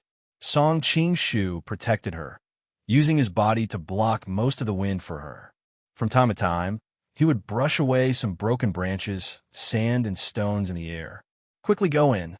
After walking for a while, Huang Rong suddenly said. Only now did Song Qingshu see that there was a stone house in front of him. It was completely different from the houses he had seen before. He could not help but feel strange. Why is there such a stone house in the middle of the forest? And why is it so strange? When he walked closer, his expression suddenly changed. It turned out that he saw it clearly. In front of him was not a stone house, but a stone grave. In front of the grave was a tombstone with the words Peach Blossom Island's Lady Feng's grave written on it. It seems that this is the resting place of Huang Yaoshi's wife, Feng Heng. Song Qingshu did not expect to come here, and for a moment he was stunned. Quickly come in. Huang Rong opened a door next to the grave and hurriedly called for him to go in. Song Qingshu knew that ordinary people's tombs only had one division, but some emperors' tombs were built like palaces with a large space inside. Although Huang Yaoshi could not use as much manpower and resources as the emperor, it was obvious that he was not like ordinary people, and the space inside was still quite large. After entering the door, Huang Rong smoothly closed it, and the raging wind and rain from before were instantly isolated outside. Song Qingshu could not help but sigh. No wonder the primitive people in the early days wanted to build a house. It was indeed more secure inside. Song Qingshu looked around, and his attention was quickly attracted by the coffin in the middle of the room. He knew that the person lying inside should be Feng Heng. He saw Huang Rong walk over, kneel on the ground, and kowtow. Mother, I came back to see you. In the early years, every time she came back here, she would cry like a person in tears. Now, as she grew older, her endurance had improved, but her face was still full of sadness. Suddenly, she heard 2 bangs and saw that Song Qingshu was also kneeling beside her, kowtowing. She could not help but be dumbfounded. What are you kowtowing for? You have kowtowed. Of course, I also have to kowtow, Song Qingshu said seriously. Huang Rong's face instantly flushed red, and she was suddenly ashamed and angry. Nonsense. It should be known that in this world, only her husband, her man, would follow her and kowtow to her mother. She did not know what to do with Song Qingshu's behavior. Rong, you don't need to think too much. Song Qingshu smiled slightly. I have long heard of your mother's deeds, and I am full of admiration for her. As a junior, it is only right that I pay my respects to her. Huang Rong snorted, but she could not vent her anger. Seeing his respect for her mother, her eyes could not help but soften a little. After paying respects to her mother, Huang Rong walked to the door and gently opened the stone door. Looking at the scene of the storm outside, she could not help but look worried. I don't know when the storm will stop. You grew up by the sea. Don't you have a general guess? Song Qing-shu also walked over. Huang Rong shook her head. It's hard to say. Sometimes it will pass in one day, and sometimes it may last for about 10 days. We can only leave it to fate. Because of the opening of the door, the wind outside blew in, and Huang Rong could not help but shiver. It turned out that it was raining heavily just now. Although the two of them ran all the way, they were still drenched. It was fine in the wind and rain just now, but now that they were free, they instantly found that their clothes were tightly stuck to their bodies. When the wind blew, it was bone-chilling. Seeing that Huang Rong was shivering, Song Qing-shu planned to put his coat on her. However, looking at the wet clothes, he could not help but smile bitterly and could only give up. I don't know when the wind and rain will stop. It looks like we won't be able to get out for a while. Let's start a fire and dry our clothes first. Song Qing-shu said. Start a fire here? Huang Rong was a little hesitant. After all, this was her mother's mausoleum. Song Qing-shu advised, you are pregnant right now, and your body's resistance is not good. If you're not careful and catch a cold, not only you, but the child in your stomach will also be in danger. Your mother's spirit in heaven will definitely not want her daughter and grandson to be in danger. If she was alone, Huang Rong might really have forced it. However, when she thought of the child in her stomach, her maternal instincts made her finally agree. Song Qing-shu began to collect the materials. The wind and rain outside were so strong that the branches and wood were already wet and could not be used. Fortunately, there were still a lot of things that could be collected in the mausoleum. Originally, Song Qing-shu wanted to use the incense burner table in front of the coffin, but Huang Rong flatly refused. Fortunately, there were enough wood collected from other places, so he did not insist. The fire was quickly started, and the two of them immediately felt a little warmth. Take off your clothes and dry them. It's easy to get sick with wet clothes sticking to your body, Song Qing-shu said. Huang Rong could not help but look at him in shock. Song Qing-shu could not help but roll his eyes. Wasn't it the same 2 days ago outside of Shanin City? Your own thoughts are not pure. Huang Rong almost suffocated to death. Who was the one who was not pure? She could not help but feel a little moved by his suggestion. Don't worry, I won't peek at you. I'm a very righteous person. Song Qing-shu knew of her worries and added. Huang Rong unhappily glanced at him. What kind of righteous person are you? However, during this period of time, he had been very polite to her. Moreover, when she thought of the matter at the outskirts of Shanin City, she hesitated for a moment before finally nodding her head. Then go over there and don't look back. Song Qing-shu spread out his hands. Don't worry. As he said this, he went around to the other side of the coffin, as if he had disappeared without a trace. Huang Rong let out a sigh of relief. She rustled and began to take off her clothes. While holding the dress in front of her body, she carefully looked to the other side. Seeing that he was not peeking, she felt relieved and began to warm herself by the fire. While you're at it, help me dry my clothes. At this time, a bundle of clothes was thrown over from the other side. Huang Rong instinctively caught it in her hands. When she looked at it, she could not help but feel ashamed and angry. You also took off your clothes? This chapter happened to be writing about a terrifying storm, but in reality, there was an earthquake. Chapter 1454. What else? Song Qing-shu's voice came from the other side. I'm wet and uncomfortable, so I have to take off my clothes and dry them. Thinking that you probably don't want me to dry them together, I have to trouble you to dry them for me. I'm not talking about that. Huang Rong stood up angrily. She suddenly realized that she was naked and quickly shrank back. I'm talking about my mother's mausoleum. You're a man. How can you take off your clothes and be naked here? How improper. Song Qing-shu replied in all seriousness. Your mother is a legendary woman. How could she be prejudiced like the rest of the world? What's more, she's an elder. I'm just a child in her eyes. Ronger, don't you think it's improper to see naked children on the street? Huang Rong didn't expect him to be so self-righteous. She almost fainted from anger. You're twisting words and forcing logic. Song Qing-shu smiled awkwardly. All right. Hurry up and dry my clothes. I'll put them on earlier. Huang Rong had experienced his rascality before. She knew that he would not be able to dry his wet clothes at this time. In addition, she thought that he was drenched in the rain to protect her. She felt a little sorry in her heart. After a dissatisfied snort, she still dried his clothes for him. Thinking that Huang Rong was naked on the other side at this time, and all kinds of things about the Jin Kingdom appeared in his mind, Song Qing-shu couldn't help but feel a little restless. However, he had already made up his mind not to offend her. He hurriedly held his breath and gradually calmed his surging emotions. The atmosphere was a little awkward. Song Qing-shu broke the silence. Such a big storm. I don't know when we can return to the Central Plains. It depends on whether the storm will be smaller tomorrow. I can't tell for now. When Huang Rong thought that he might stay here with her for a longer time, she felt nervous and a little expectant. When she realized her feelings, she couldn't help but be shocked. She kept comforting herself that it was because she had a lively temperament and hated being alone. There were only various deaf and dumb servants on the island, and having a friend would always be a little more interesting. I see. Song Qing-shu felt a little melancholy.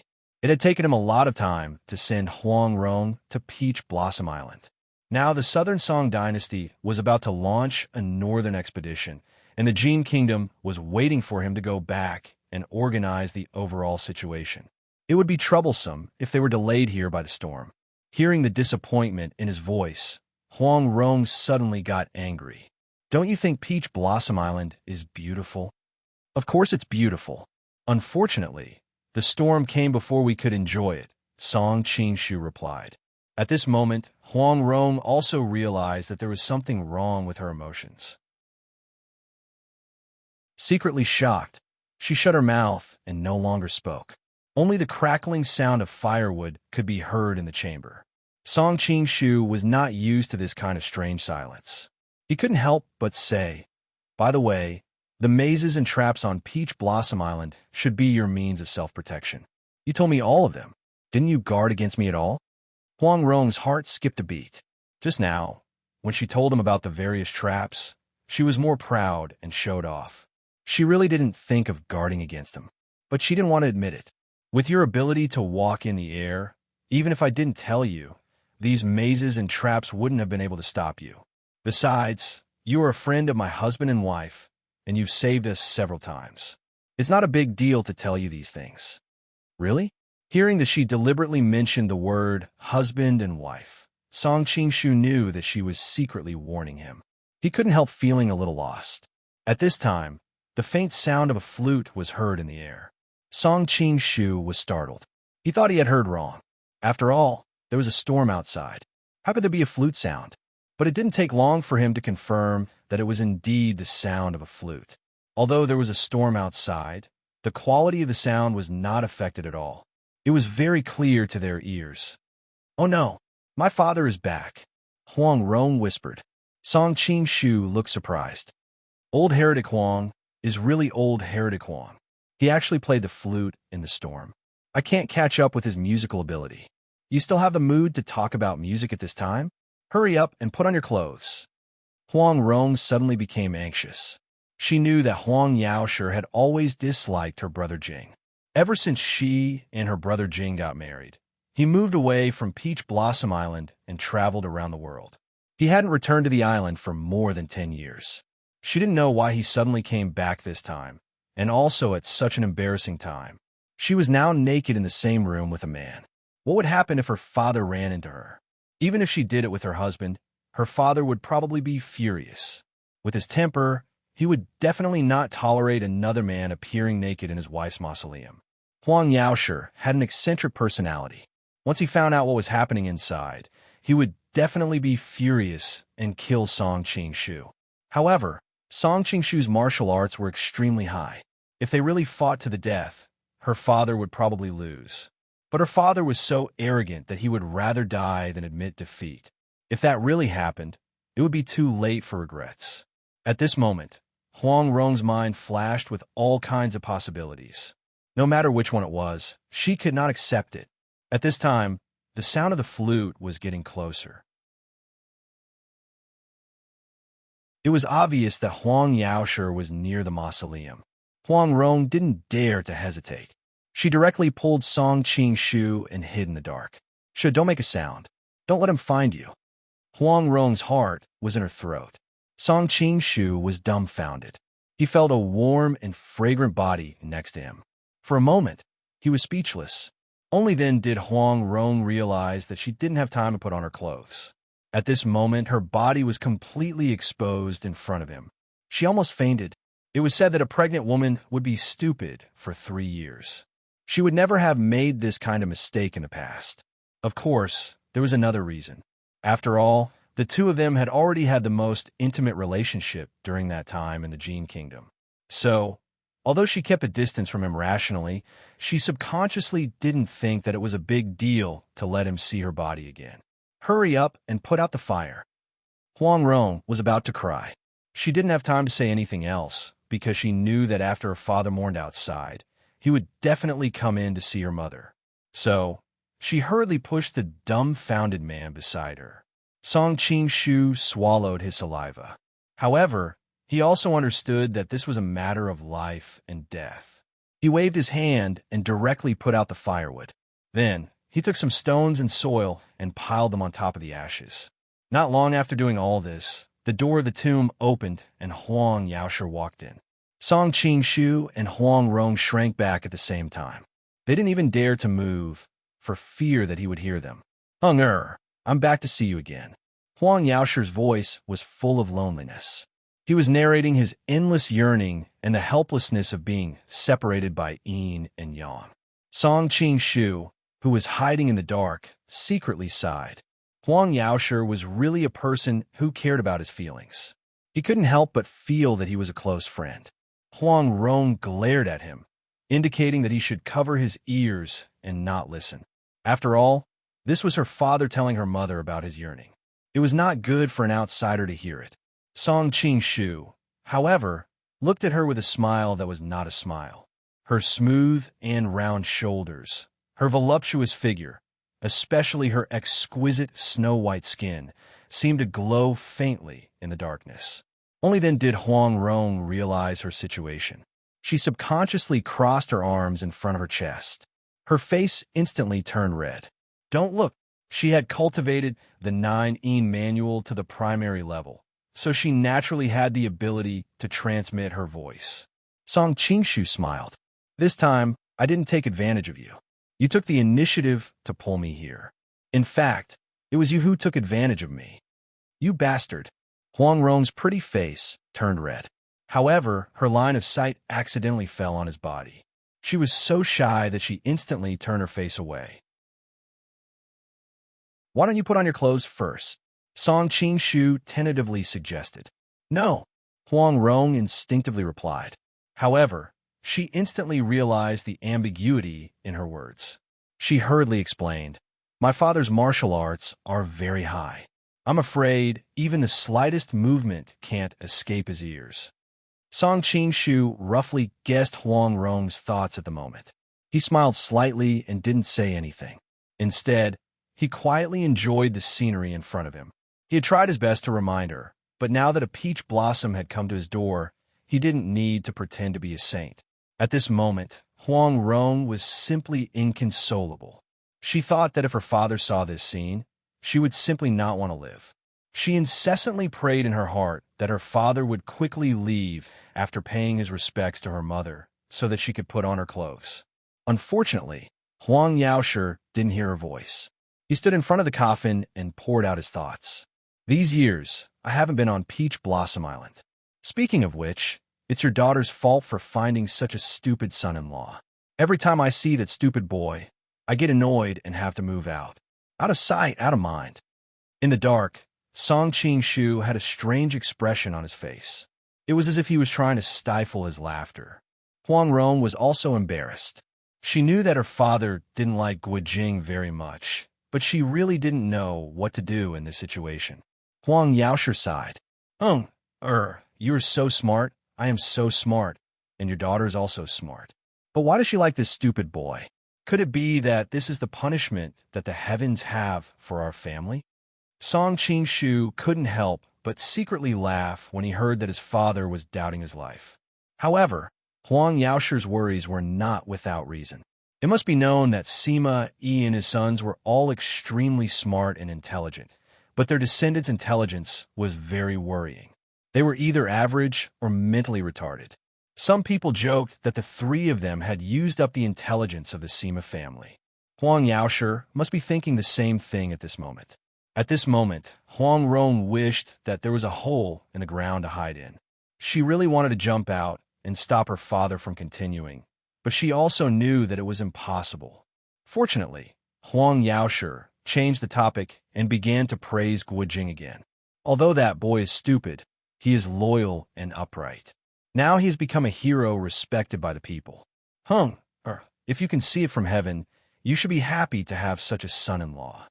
All along, Huang Rong had thought that her father hated her husband. Now that she saw that her father was full of admiration for her brother Jing, her eyes couldn't help but turn red. She was happy and excited.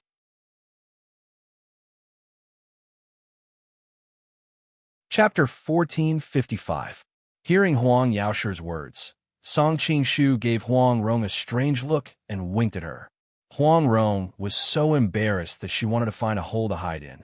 Unfortunately, she could not refute him and could only turn her face away.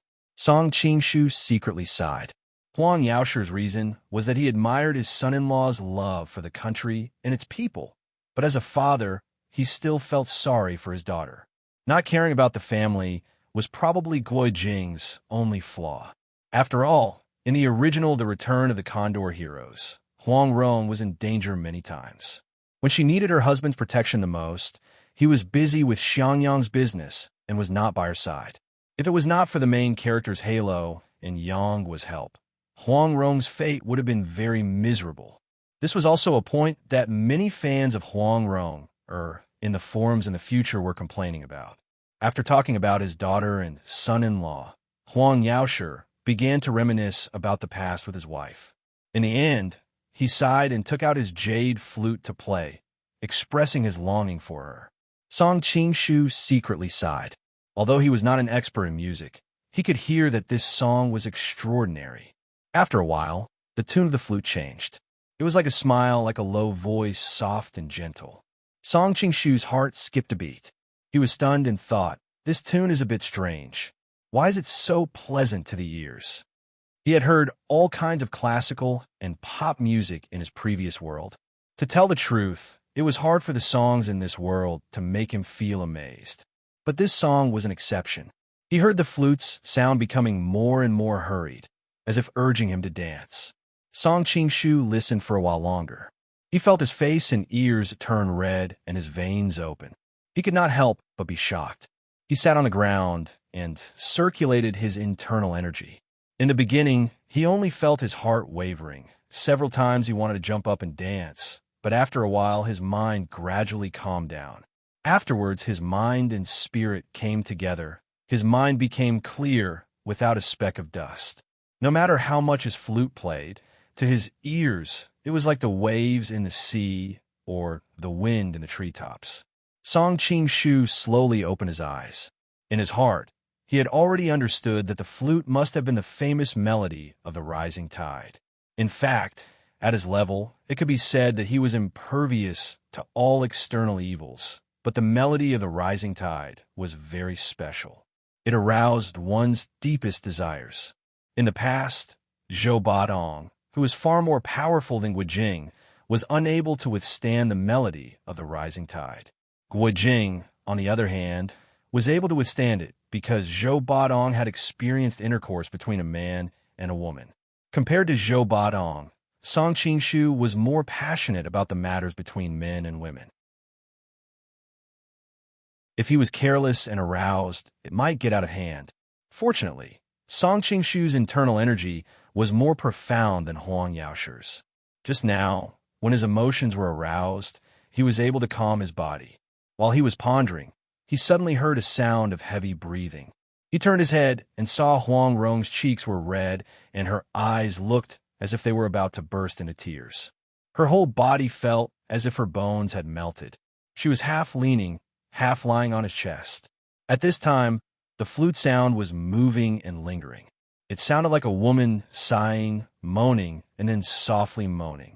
The flute's melody was even more enchanting than before. At this moment, Huang Rong's mind was filled with the scene of their wedding night, and then she recalled the incident in the Jin Kingdom. Following the change of the flute's melody, her mind was filled with all kinds of scenes of the Jin Kingdom. After all, that was the most shocking, exciting, and frightening thing to her. Therefore, her impression of it was much deeper than other things. Influenced by the melody of the rising tide, it was as if she had returned to that scene.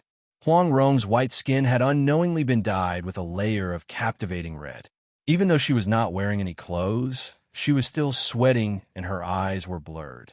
Feeling the blazing yang energy next to her, she could not help but twist into his arms, and at the same time, she could not help kissing him. Song Qing-shu was almost kissed to the point of qigong deviation. It was not easy for him to calm his mind. He hastily used the secret voice-sending technique to say, "Ronger, wake up." Unfortunately, Huang Rong seemed to have fallen into a trance and did not respond to his call. Song Qing-shu could feel that her body was boiling hot, and he knew that she had been aroused by the melody of the rising tide. If he didn't treat her immediately, she would suffer from serious illness at the very least, or even die from qi deviation at the very worst. He did not dare to delay. He hurriedly resisted the temptation with great willpower while continuously injecting genuine qi into her body to calm down the surging qi in her body. How powerful was Song Qing-shu now, coupled with the fact that he had encountered a lot of similar things. Although most of the women in the past were under an aphrodisiac, the effect of the melody of the rising tide was not much different from those drugs. He had already found a set of ways to resolve it. He slowly adjusted Huang Rong's body with the qi of yin and yang, and she finally gradually recovered her consciousness. Huang Rong slowly opened her eyes and found that she was in Song Qing-shu's arms and even took the initiative to wrap around him.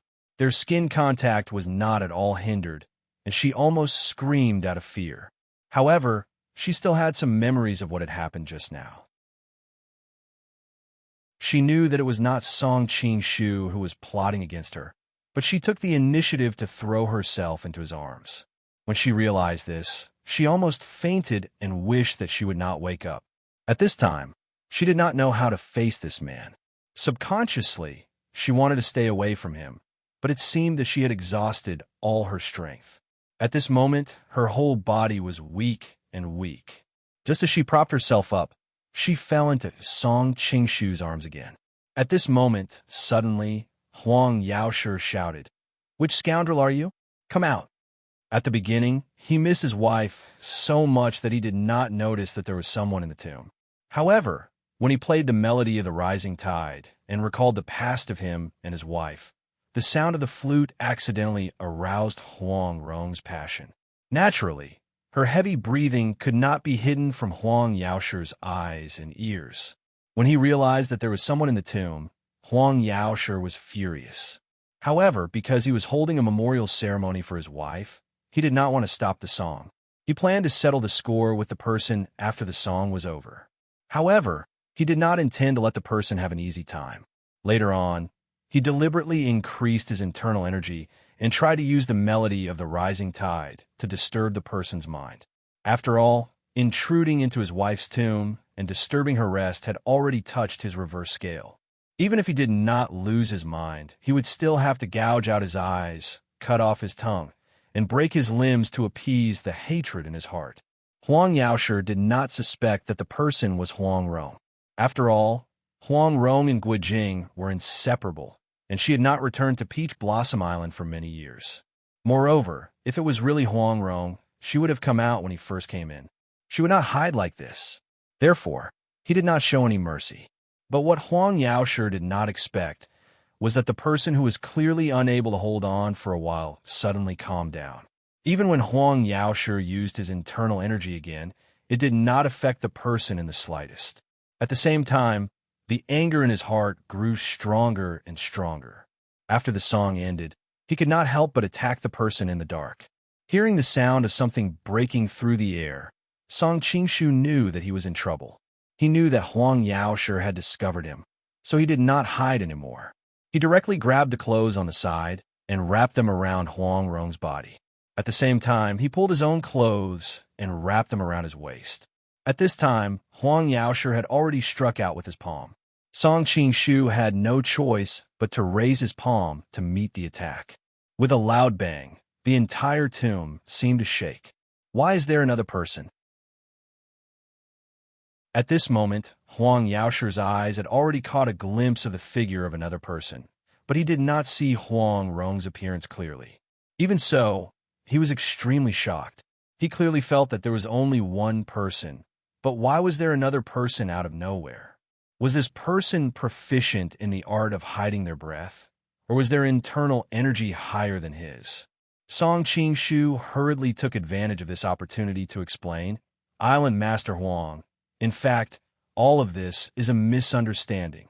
In the past, when he watched TV series, he could not help but complain about the people in the series. Why did they always say some useless nonsense instead of the main point? Only when he was in the situation did he understand that this kind of tense situation was all an instinctive reaction. After the initial shock, Huang Yaoshe had already recognized Huang Rong. After a moment of astonishment, his eyes fell on her exposed, fragrant shoulders. He could see that she had carelessly covered her chest with her clothes. Then he saw that Song Qingshu's upper body was bare, and his lower body was also carelessly covered by a piece of clothing. Huang Yaoshe instantly became furious. "Die, you pervert!" After saying that, he pounced on Song Qingshu, using his most powerful attack. Song Qingshu's expression turned cold. Facing the full-strength attack of one of the five masters, he did not dare to be careless. He hastily raised his hand to meet the attack. The two of them exchanged dozens of blows in an instant, and there were even several times when they were in danger. Huang Rong, who was watching from the side, was ashamed, angry, and worried. "Don't fight anymore, Rong, or this pervert dares to bully you. Today, I will cut him into 1,000 pieces." Huang Yaoshe was still in a state of rage. He thought that his daughter was being defiled by this man, so he did not have the slightest bit of his usual elegant demeanor. After saying that, he picked up the jade flute in his hand and hit the acupoints on Song Qingshu's body. His posture was elegant, as if he was dancing. Although his sword style was elegant, it was full of murderous intent. If he was hit by it, he was afraid that if he did not die, he would be seriously injured. Song Qingshu was also secretly complaining. At this time, he was holding an apron to cover his lower body and only had one hand to fight the enemy. Because his pants were not properly worn, it was difficult for him to use his swift movements. Of course, if Song Qingshu was shameless enough, he could also run around, but when he thought that Huang Rong and Huang Yaoshe would see him naked, he felt a chill run down his spine. Therefore, he could only move and dodge, guarding his position. Huang Yaoshe had been famous for many years, so he was not easy to deal with. He had also immersed himself in the jade flute swordsmanship for many years. At this time, when he displayed it, he was not inferior to the top swordsman in Jianghu. Even with Song Qingshu's realm, it was still a headache to deal with this. After fighting for dozens of moves, he finally saw an opportunity and used his sword energy to cut off a small part of the jade flute. Huang Yaoshe was slightly startled, but his decades of experience in Jianghu was not easy to deal with. In a flash, he used the divine flicking finger technique and flicked the small part of the jade flute. The jade flute shot out like an arrow and hit the back of Song Qingshu's leg.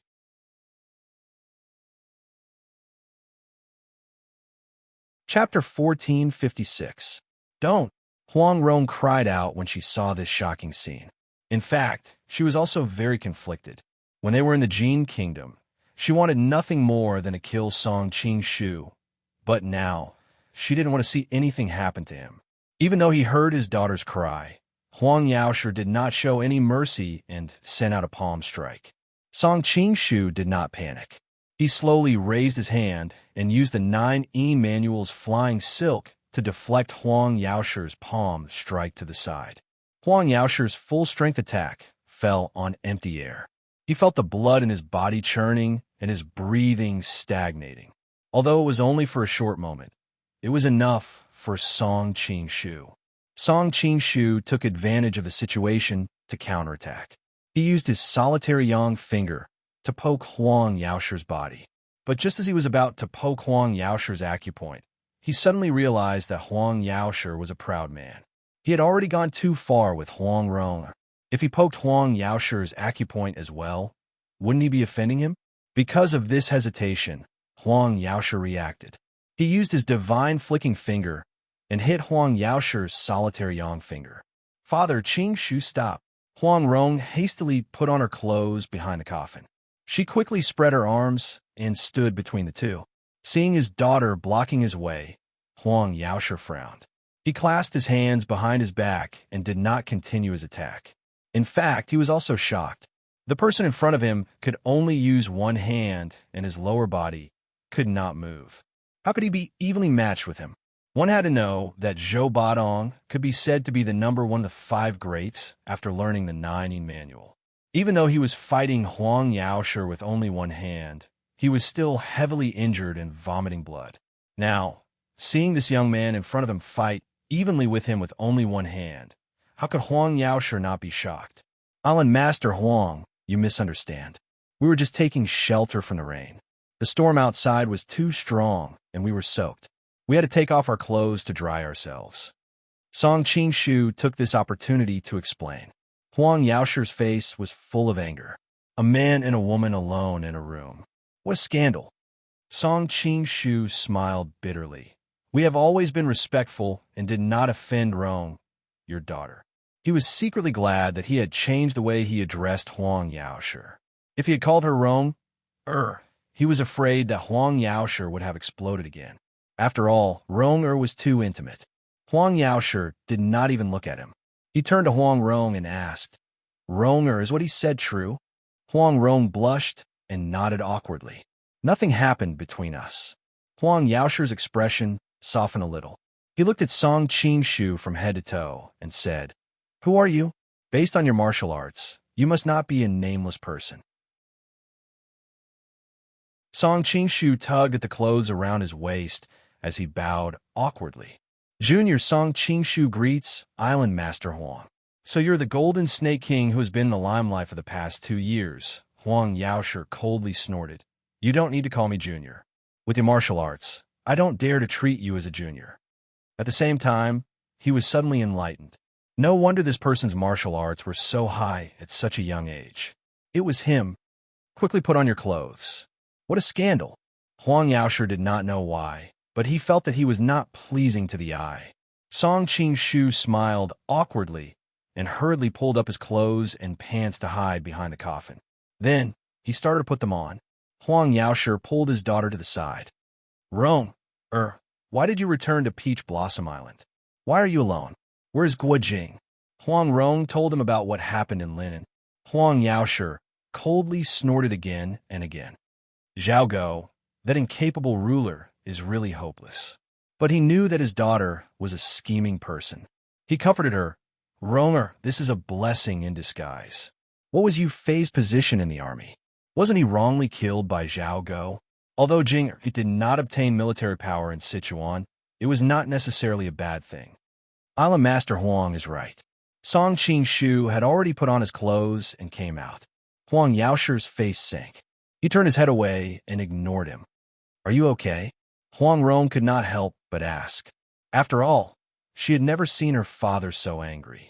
He used all his strength, and Song Qingshu could only block with one hand. She did not know if he was injured. Don't worry. Island Master Huang showed mercy. I am fine. Song Qingshu smiled. Huang Yaoshe coldly snorted. Don't flatter me. I did not show mercy. I used all my strength, but I could not hurt you. He was arrogant and did not want to take advantage of this situation. Song Qingshu smiled awkwardly, but Huang Rong looked at him in shock. Although she had guessed that his martial arts were higher than her father's, she did not expect that he would be able to fight evenly with her father with only one hand. Huang Yaoshi frowned and looked at Huang Rong. He was very smart and keenly realized that his daughter seemed to care too much about this man, especially when he thought that she was worried about him and not him, her father, first. This made him very unhappy. No wonder people say that my daughter is a waste of money. Huang Yaoshi was very angry. Originally, he did not have any preference for his son. On the contrary, he preferred his daughter. But whether it was Guo Jing or Song Qingshu, Huang Rong always sided with an outsider, which made him very unhappy. Suddenly, Huang Yaoshi thought of something and his face changed. You lied to me. Just now, the two of you were hugging each other. He remembered that when he fought earlier, he vaguely saw the two of them hugging each other tightly. Father, Huang Rong was so embarrassed that she stamped her feet. She wished that there was a hole in the ground to hide in. We were fine, but who knew that you would suddenly appear? I was worried that you would misunderstand, so I had to hide in the dark. If you have a clear conscience, why are you hiding? Huang Yaoshi's face darkened. You were the one who was affected by my melody of the rising tide. Yes. Huang Rong lowered her head like an ostrich. It was as if she had returned to her childhood when she was scolded by her father for doing something wrong. Huang Yaoshi did not need to think to know what had happened between his daughter and the two of them hugging each other naked. He almost fainted from anger. Rong, you're usually so smart. How can you be so muddle-headed this time? I was in a hurry and did not react in time. Huang Rong curled her lips. She was also depressed. If her father had not suddenly appeared, she would not have fallen into such an embarrassing situation. As the saying goes, no one knows a daughter better than her father. Huang Yaoshi looked at her from the corner of his eyes. According to what you said, it is my fault. Huang Rong hurriedly shook her head. I dare not. Huang Yaoshi no longer looked at her. He turned his head and glared at Song Qingshu. Song, get out of Peach Blossom Island immediately. Song Qingshu's expression changed slightly. Before he could say anything, Huang Rong hurriedly said, Father, there is a big storm outside. You know how dangerous the sea is. How can he leave at this time? Don't tell me you want me to make him stay as an honored guest? Huang Yaoshi was so angry that he laughed. If he did not redress General Yu's grievances, I would have risked my life to take him down with me. He knew very well that Song Qingshu could fight evenly with him with only one hand. If he used both hands, he would not be able to defeat him. But after all, he was one of the 5 masters of Jianghu for many years. Naturally, he had some tricks up his sleeve. If he wanted to take Song Qingshu down with him, there was still a chance. But there is a big storm on the sea, and there is no boat. If we let him leave now, won't we take his life? Huang Rong was angry and anxious. She tried to change her father's mind. Huang Yaoshi coldly said, Doesn't Jianghu say that he can call the wind and summon the rain? Can't he just use one of his skills and leave? Huang Rong anxiously stamped her feet. Father, you're deliberately making things difficult for me. Song Qingshu stopped her and said, Island Master Huang is the owner of this place. Since you've already asked me to leave, there's no reason for me to stay. Now that I brought you back safely, I've accomplished my task. I'll take my leave now. Ignoring Huang Rong's urging, he opened the stone door of the tomb and disappeared into the wind and rain without looking back.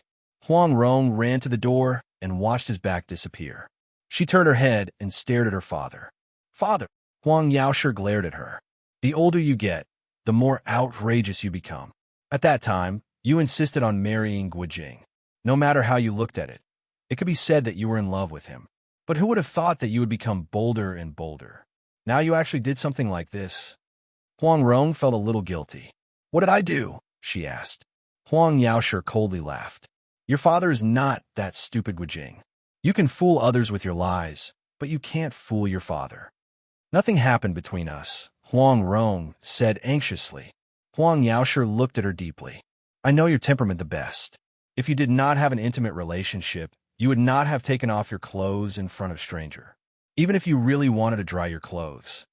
If it wasn't to dry my clothes, what else could it be? Huang Rong's voice involuntarily lowered. Don't think so badly of your daughter. Huang Yaoshe also sighed. Ronger, at this stage, you still want to hide it from me? Huang Rong opened her mouth, but did not know how to explain. She knew that her father was a scholarly man. Even the most reasonable excuse would not be able to fool him. Is he the person you saw in the Jin Kingdom? Huang Yaoshe suddenly asked. When he and Zhou Badong were passing through the Jin border, they happened to see a masked man holding her in the air. At that time, he could see that the two of them were very intimate and were not being held hostage by the masked man. He was worried that the matter would be exposed and deliberately sent Zhou Batong away. Huang Rong opened her mouth and reluctantly admitted, yes. How did you get along? Huang Yaoshe asked. Huang Rong wanted to deny it, but under her father's penetrating gaze, she finally broke down. She threw herself into his arms and cried, Father.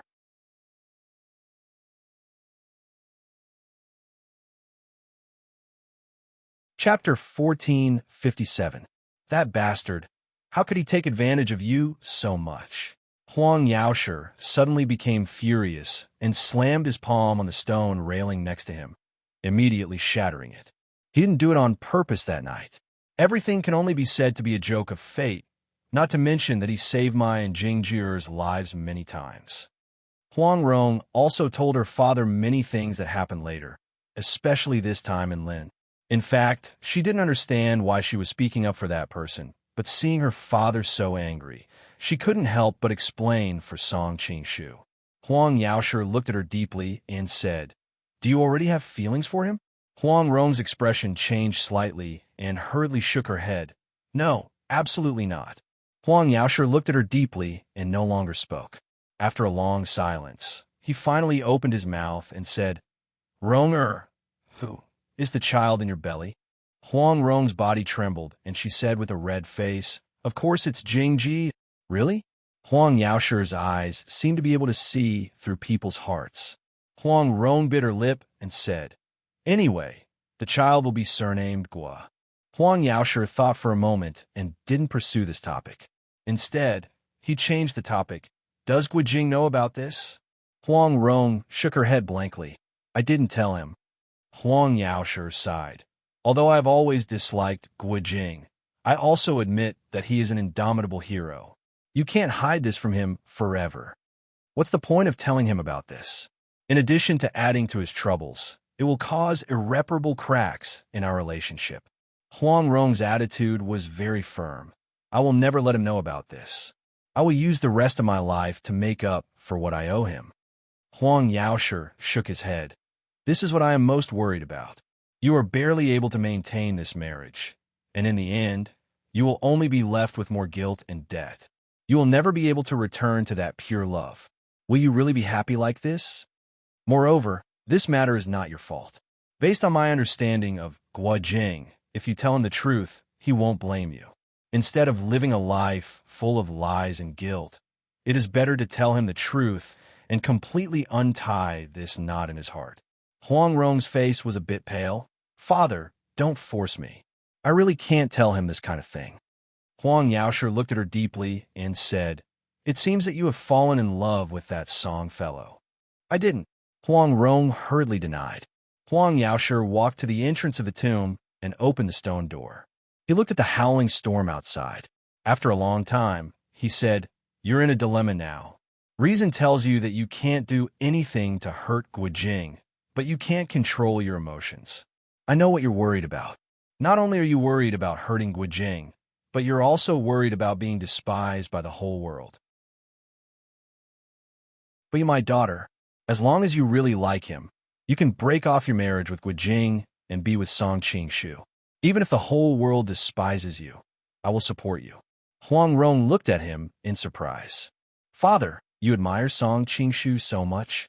A trace of anger flashed across Huang Yaoshe's face. I don't admire him. He also realized that he had lost his composure. He snorted coldly and continued, I just don't want you to live in regret and hesitation. I'll help you make a choice. You can either cut off all ties with Song Qingshu and tell Guijing everything. That way, you won't have to worry about Song Qingshu bothering you in the future. Or, it's better to get the pain over with. You can break up with Guijing and let Song Qingshu marry you. That way, you will be completely free and your child will have a biological father. Huang Rong's face was so red that it was about to drip water. Father, I told you that the child is not. Huang Yaoshe directly interrupted her. All right, all right. You don't have to worry so much in front of your mother. Think carefully about what you should choose. Huang Rong took a deep breath and replied firmly. I've already thought about it. Of course, I choose Brother Jing. Huang Yaoshe stared into her eyes and said coldly, Well, if that Song fellow bothers you in the future, I'll break his legs. Huang Rong couldn't help but murmur, It's hard to say who will break whose legs. Huang Yaoshe instantly frowned. What did you say? Huang Rong stuck out her tongue, as if she had returned to her childhood. She hurriedly explained with a smile, Father, no matter what, Song Qingshu saved my life and Brother Jing's. He is also our friend. How can we not contact each other at all? If Brother Jing asks, I don't know how to explain it. You're silly. You've been intimate before. If you keep in contact with him, you might make a mistake and do something you'll regret. Huang Yaoshe was angry. No, I know what I'm doing. Huang Rong said stubbornly. I hope so. Huang Yaoshe sighed. At this time, the storm outside seemed to have subsided. He continued, Let's go home now. Your clothes should still be wet, right? Go back and take a hot bath and change your clothes. Okay. Huang Rong's face turned red, but she was secretly moved. Although her father had been scolding her, he still cared about her body. He was worried that she would catch a cold because of wet clothes. Huang Yaoshe picked up the straw raincoat he had just left at the door and draped it over his daughter's body. He protected her all the way home. He hurriedly ordered the servants to prepare hot water and clean clothes for her to take a bath. He then rushed back to his room to make a prescription for her. Huang Rong was lying in the bathtub. Her whole body was warm. She stared blankly out of the window. Although the storm had subsided a lot, it was still dangerous to go out to sea. I don't know if you'll be buried in the sea. Huang Rong muttered to herself. Do you want me to die that much? At this time, a teasing voice came from the room. Huang Rong turned her head in disbelief. She found that Song Qingshu was leaning on the other side of the windowsill. He was looking at her with a faint smile. Didn't you go out to sea? Huang Rong exclaimed. You're the one who went out to sea. Hearing the two words, out to sea, Song Qingshu's face darkened. In that situation, how could I have the nerve to stay? Otherwise, your father would have risked his life to fight me. But I'm not a fool. In such a big storm, going out to sea to feed the fish. So you quietly came back. Huang Rong's eyes had a trace of a smile. Of course. Fortunately, you explained the traps on the island to me before, so I was able to find my way here. Otherwise, if I ran into the sky in such a huge storm, I might really have been blown into the sea. Song Qingshu said happily. Huang Rong thought of something. Her hands nervously covered her chest. Her whole body shrunk under the bathtub. Only her head was exposed. When did you come? Song Qingshu smiled. I know what you're worried about. Don't worry, I didn't see anything. Huang Rong secretly breathed a sigh of relief. But when she heard his next words, she almost fainted. In any case, I've seen everything that I shouldn't have seen. You. Huang Rong's breathing quickened. Her eyes were full of anger. Okay. Hurry up and take a bath. I'm soaked and uncomfortable. I also want to take a bath. Song Qingshu said as he pulled at the wet clothes on his body. He had a disgusted expression on his face. Don't mess around. My father is not far away. I'm going to shout. Huang Rong was frightened. Her body hid under the water even more. Song Qingshu looked at her angrily. What are you thinking? I'm not going to take a bath with you. I just want you to wash me after you're done. Huang Rong's face turned red. She flatly refused. No. Why? Song Qingshu said blankly. I've already washed this water. How can I give it to you? Huang Rong bit her lip. Then what should I do? Do you want the servants to prepare another bucket of water? Your father is a smart person. He will definitely think of something. Song Qingshu waved his hand. He thought that he was considerate. Don't worry. I won't dislike your bathwater. Huang Rong almost fainted from anger. What do you mean you won't dislike me? I'm clearly the one who dislikes you. How can a woman's bathwater be given to a man? However, she also knew that what Song Qingshu said made sense. If she got another bucket of water, with her father's intelligence, he would definitely notice that something was wrong. Seeing his drenched body, she knew that the dignified Prince of Qi would not be in such a sorry state if he had not sent her back. Sighing inwardly, Huang Rong said, "Then wait a moment. Okay. Take your time. I'm not in a hurry." Song Qingshu calmly leaned against the windowsill. His expression was very carefree. Huang Rong thought to herself, "With you here, how can I wash slowly?" Although he didn't look at her, she still felt very uncomfortable. She glanced at the screen on the side, picked up the towel next to her, and wrapped it around the screen, pulling it over to block the two of them. Song Qingshu could not help but feel a little depressed. "You don't believe in my character." Huang Rong spat and jokingly scolded. "What kind of character do you have to speak of?" Song Qingshu snorted. "I didn't offend you on the way here, did I? Then what about the sedan that left the Han residence?" Huang Rong's words made him speechless.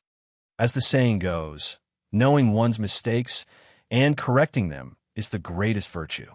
Didn't I correct them later on? Song Qingshu grumbled with dissatisfaction. "It is precisely because your actions later on could be considered a gentleman that I politely allowed you to stay in the room. Otherwise, do you think that I would tolerate you so much?" Huang Rong quickly wiped her body. Hiding behind the screen, she began to put on her clothes. At this moment, tears streamed down Song Qingshu's cheeks. Good people will be rewarded. The ancients were not deceiving. If it was before, she would definitely not have agreed to change clothes and dry herself in the same room with him, much less allow him to stay in the room while she was bathing. Although he could not see her, he could sense that she was in a hurry to put on her clothes. Song Qingshu could not help but remind her, "Don't be in a hurry. I won't peek. You are pregnant. The floor is slippery. Be careful not to fall." Huang Rong's heart warmed. "I know that you're tuning in to the Warrior Lore YouTube channel. Don't forget to subscribe and join us on this journey to catch the most captivating stories.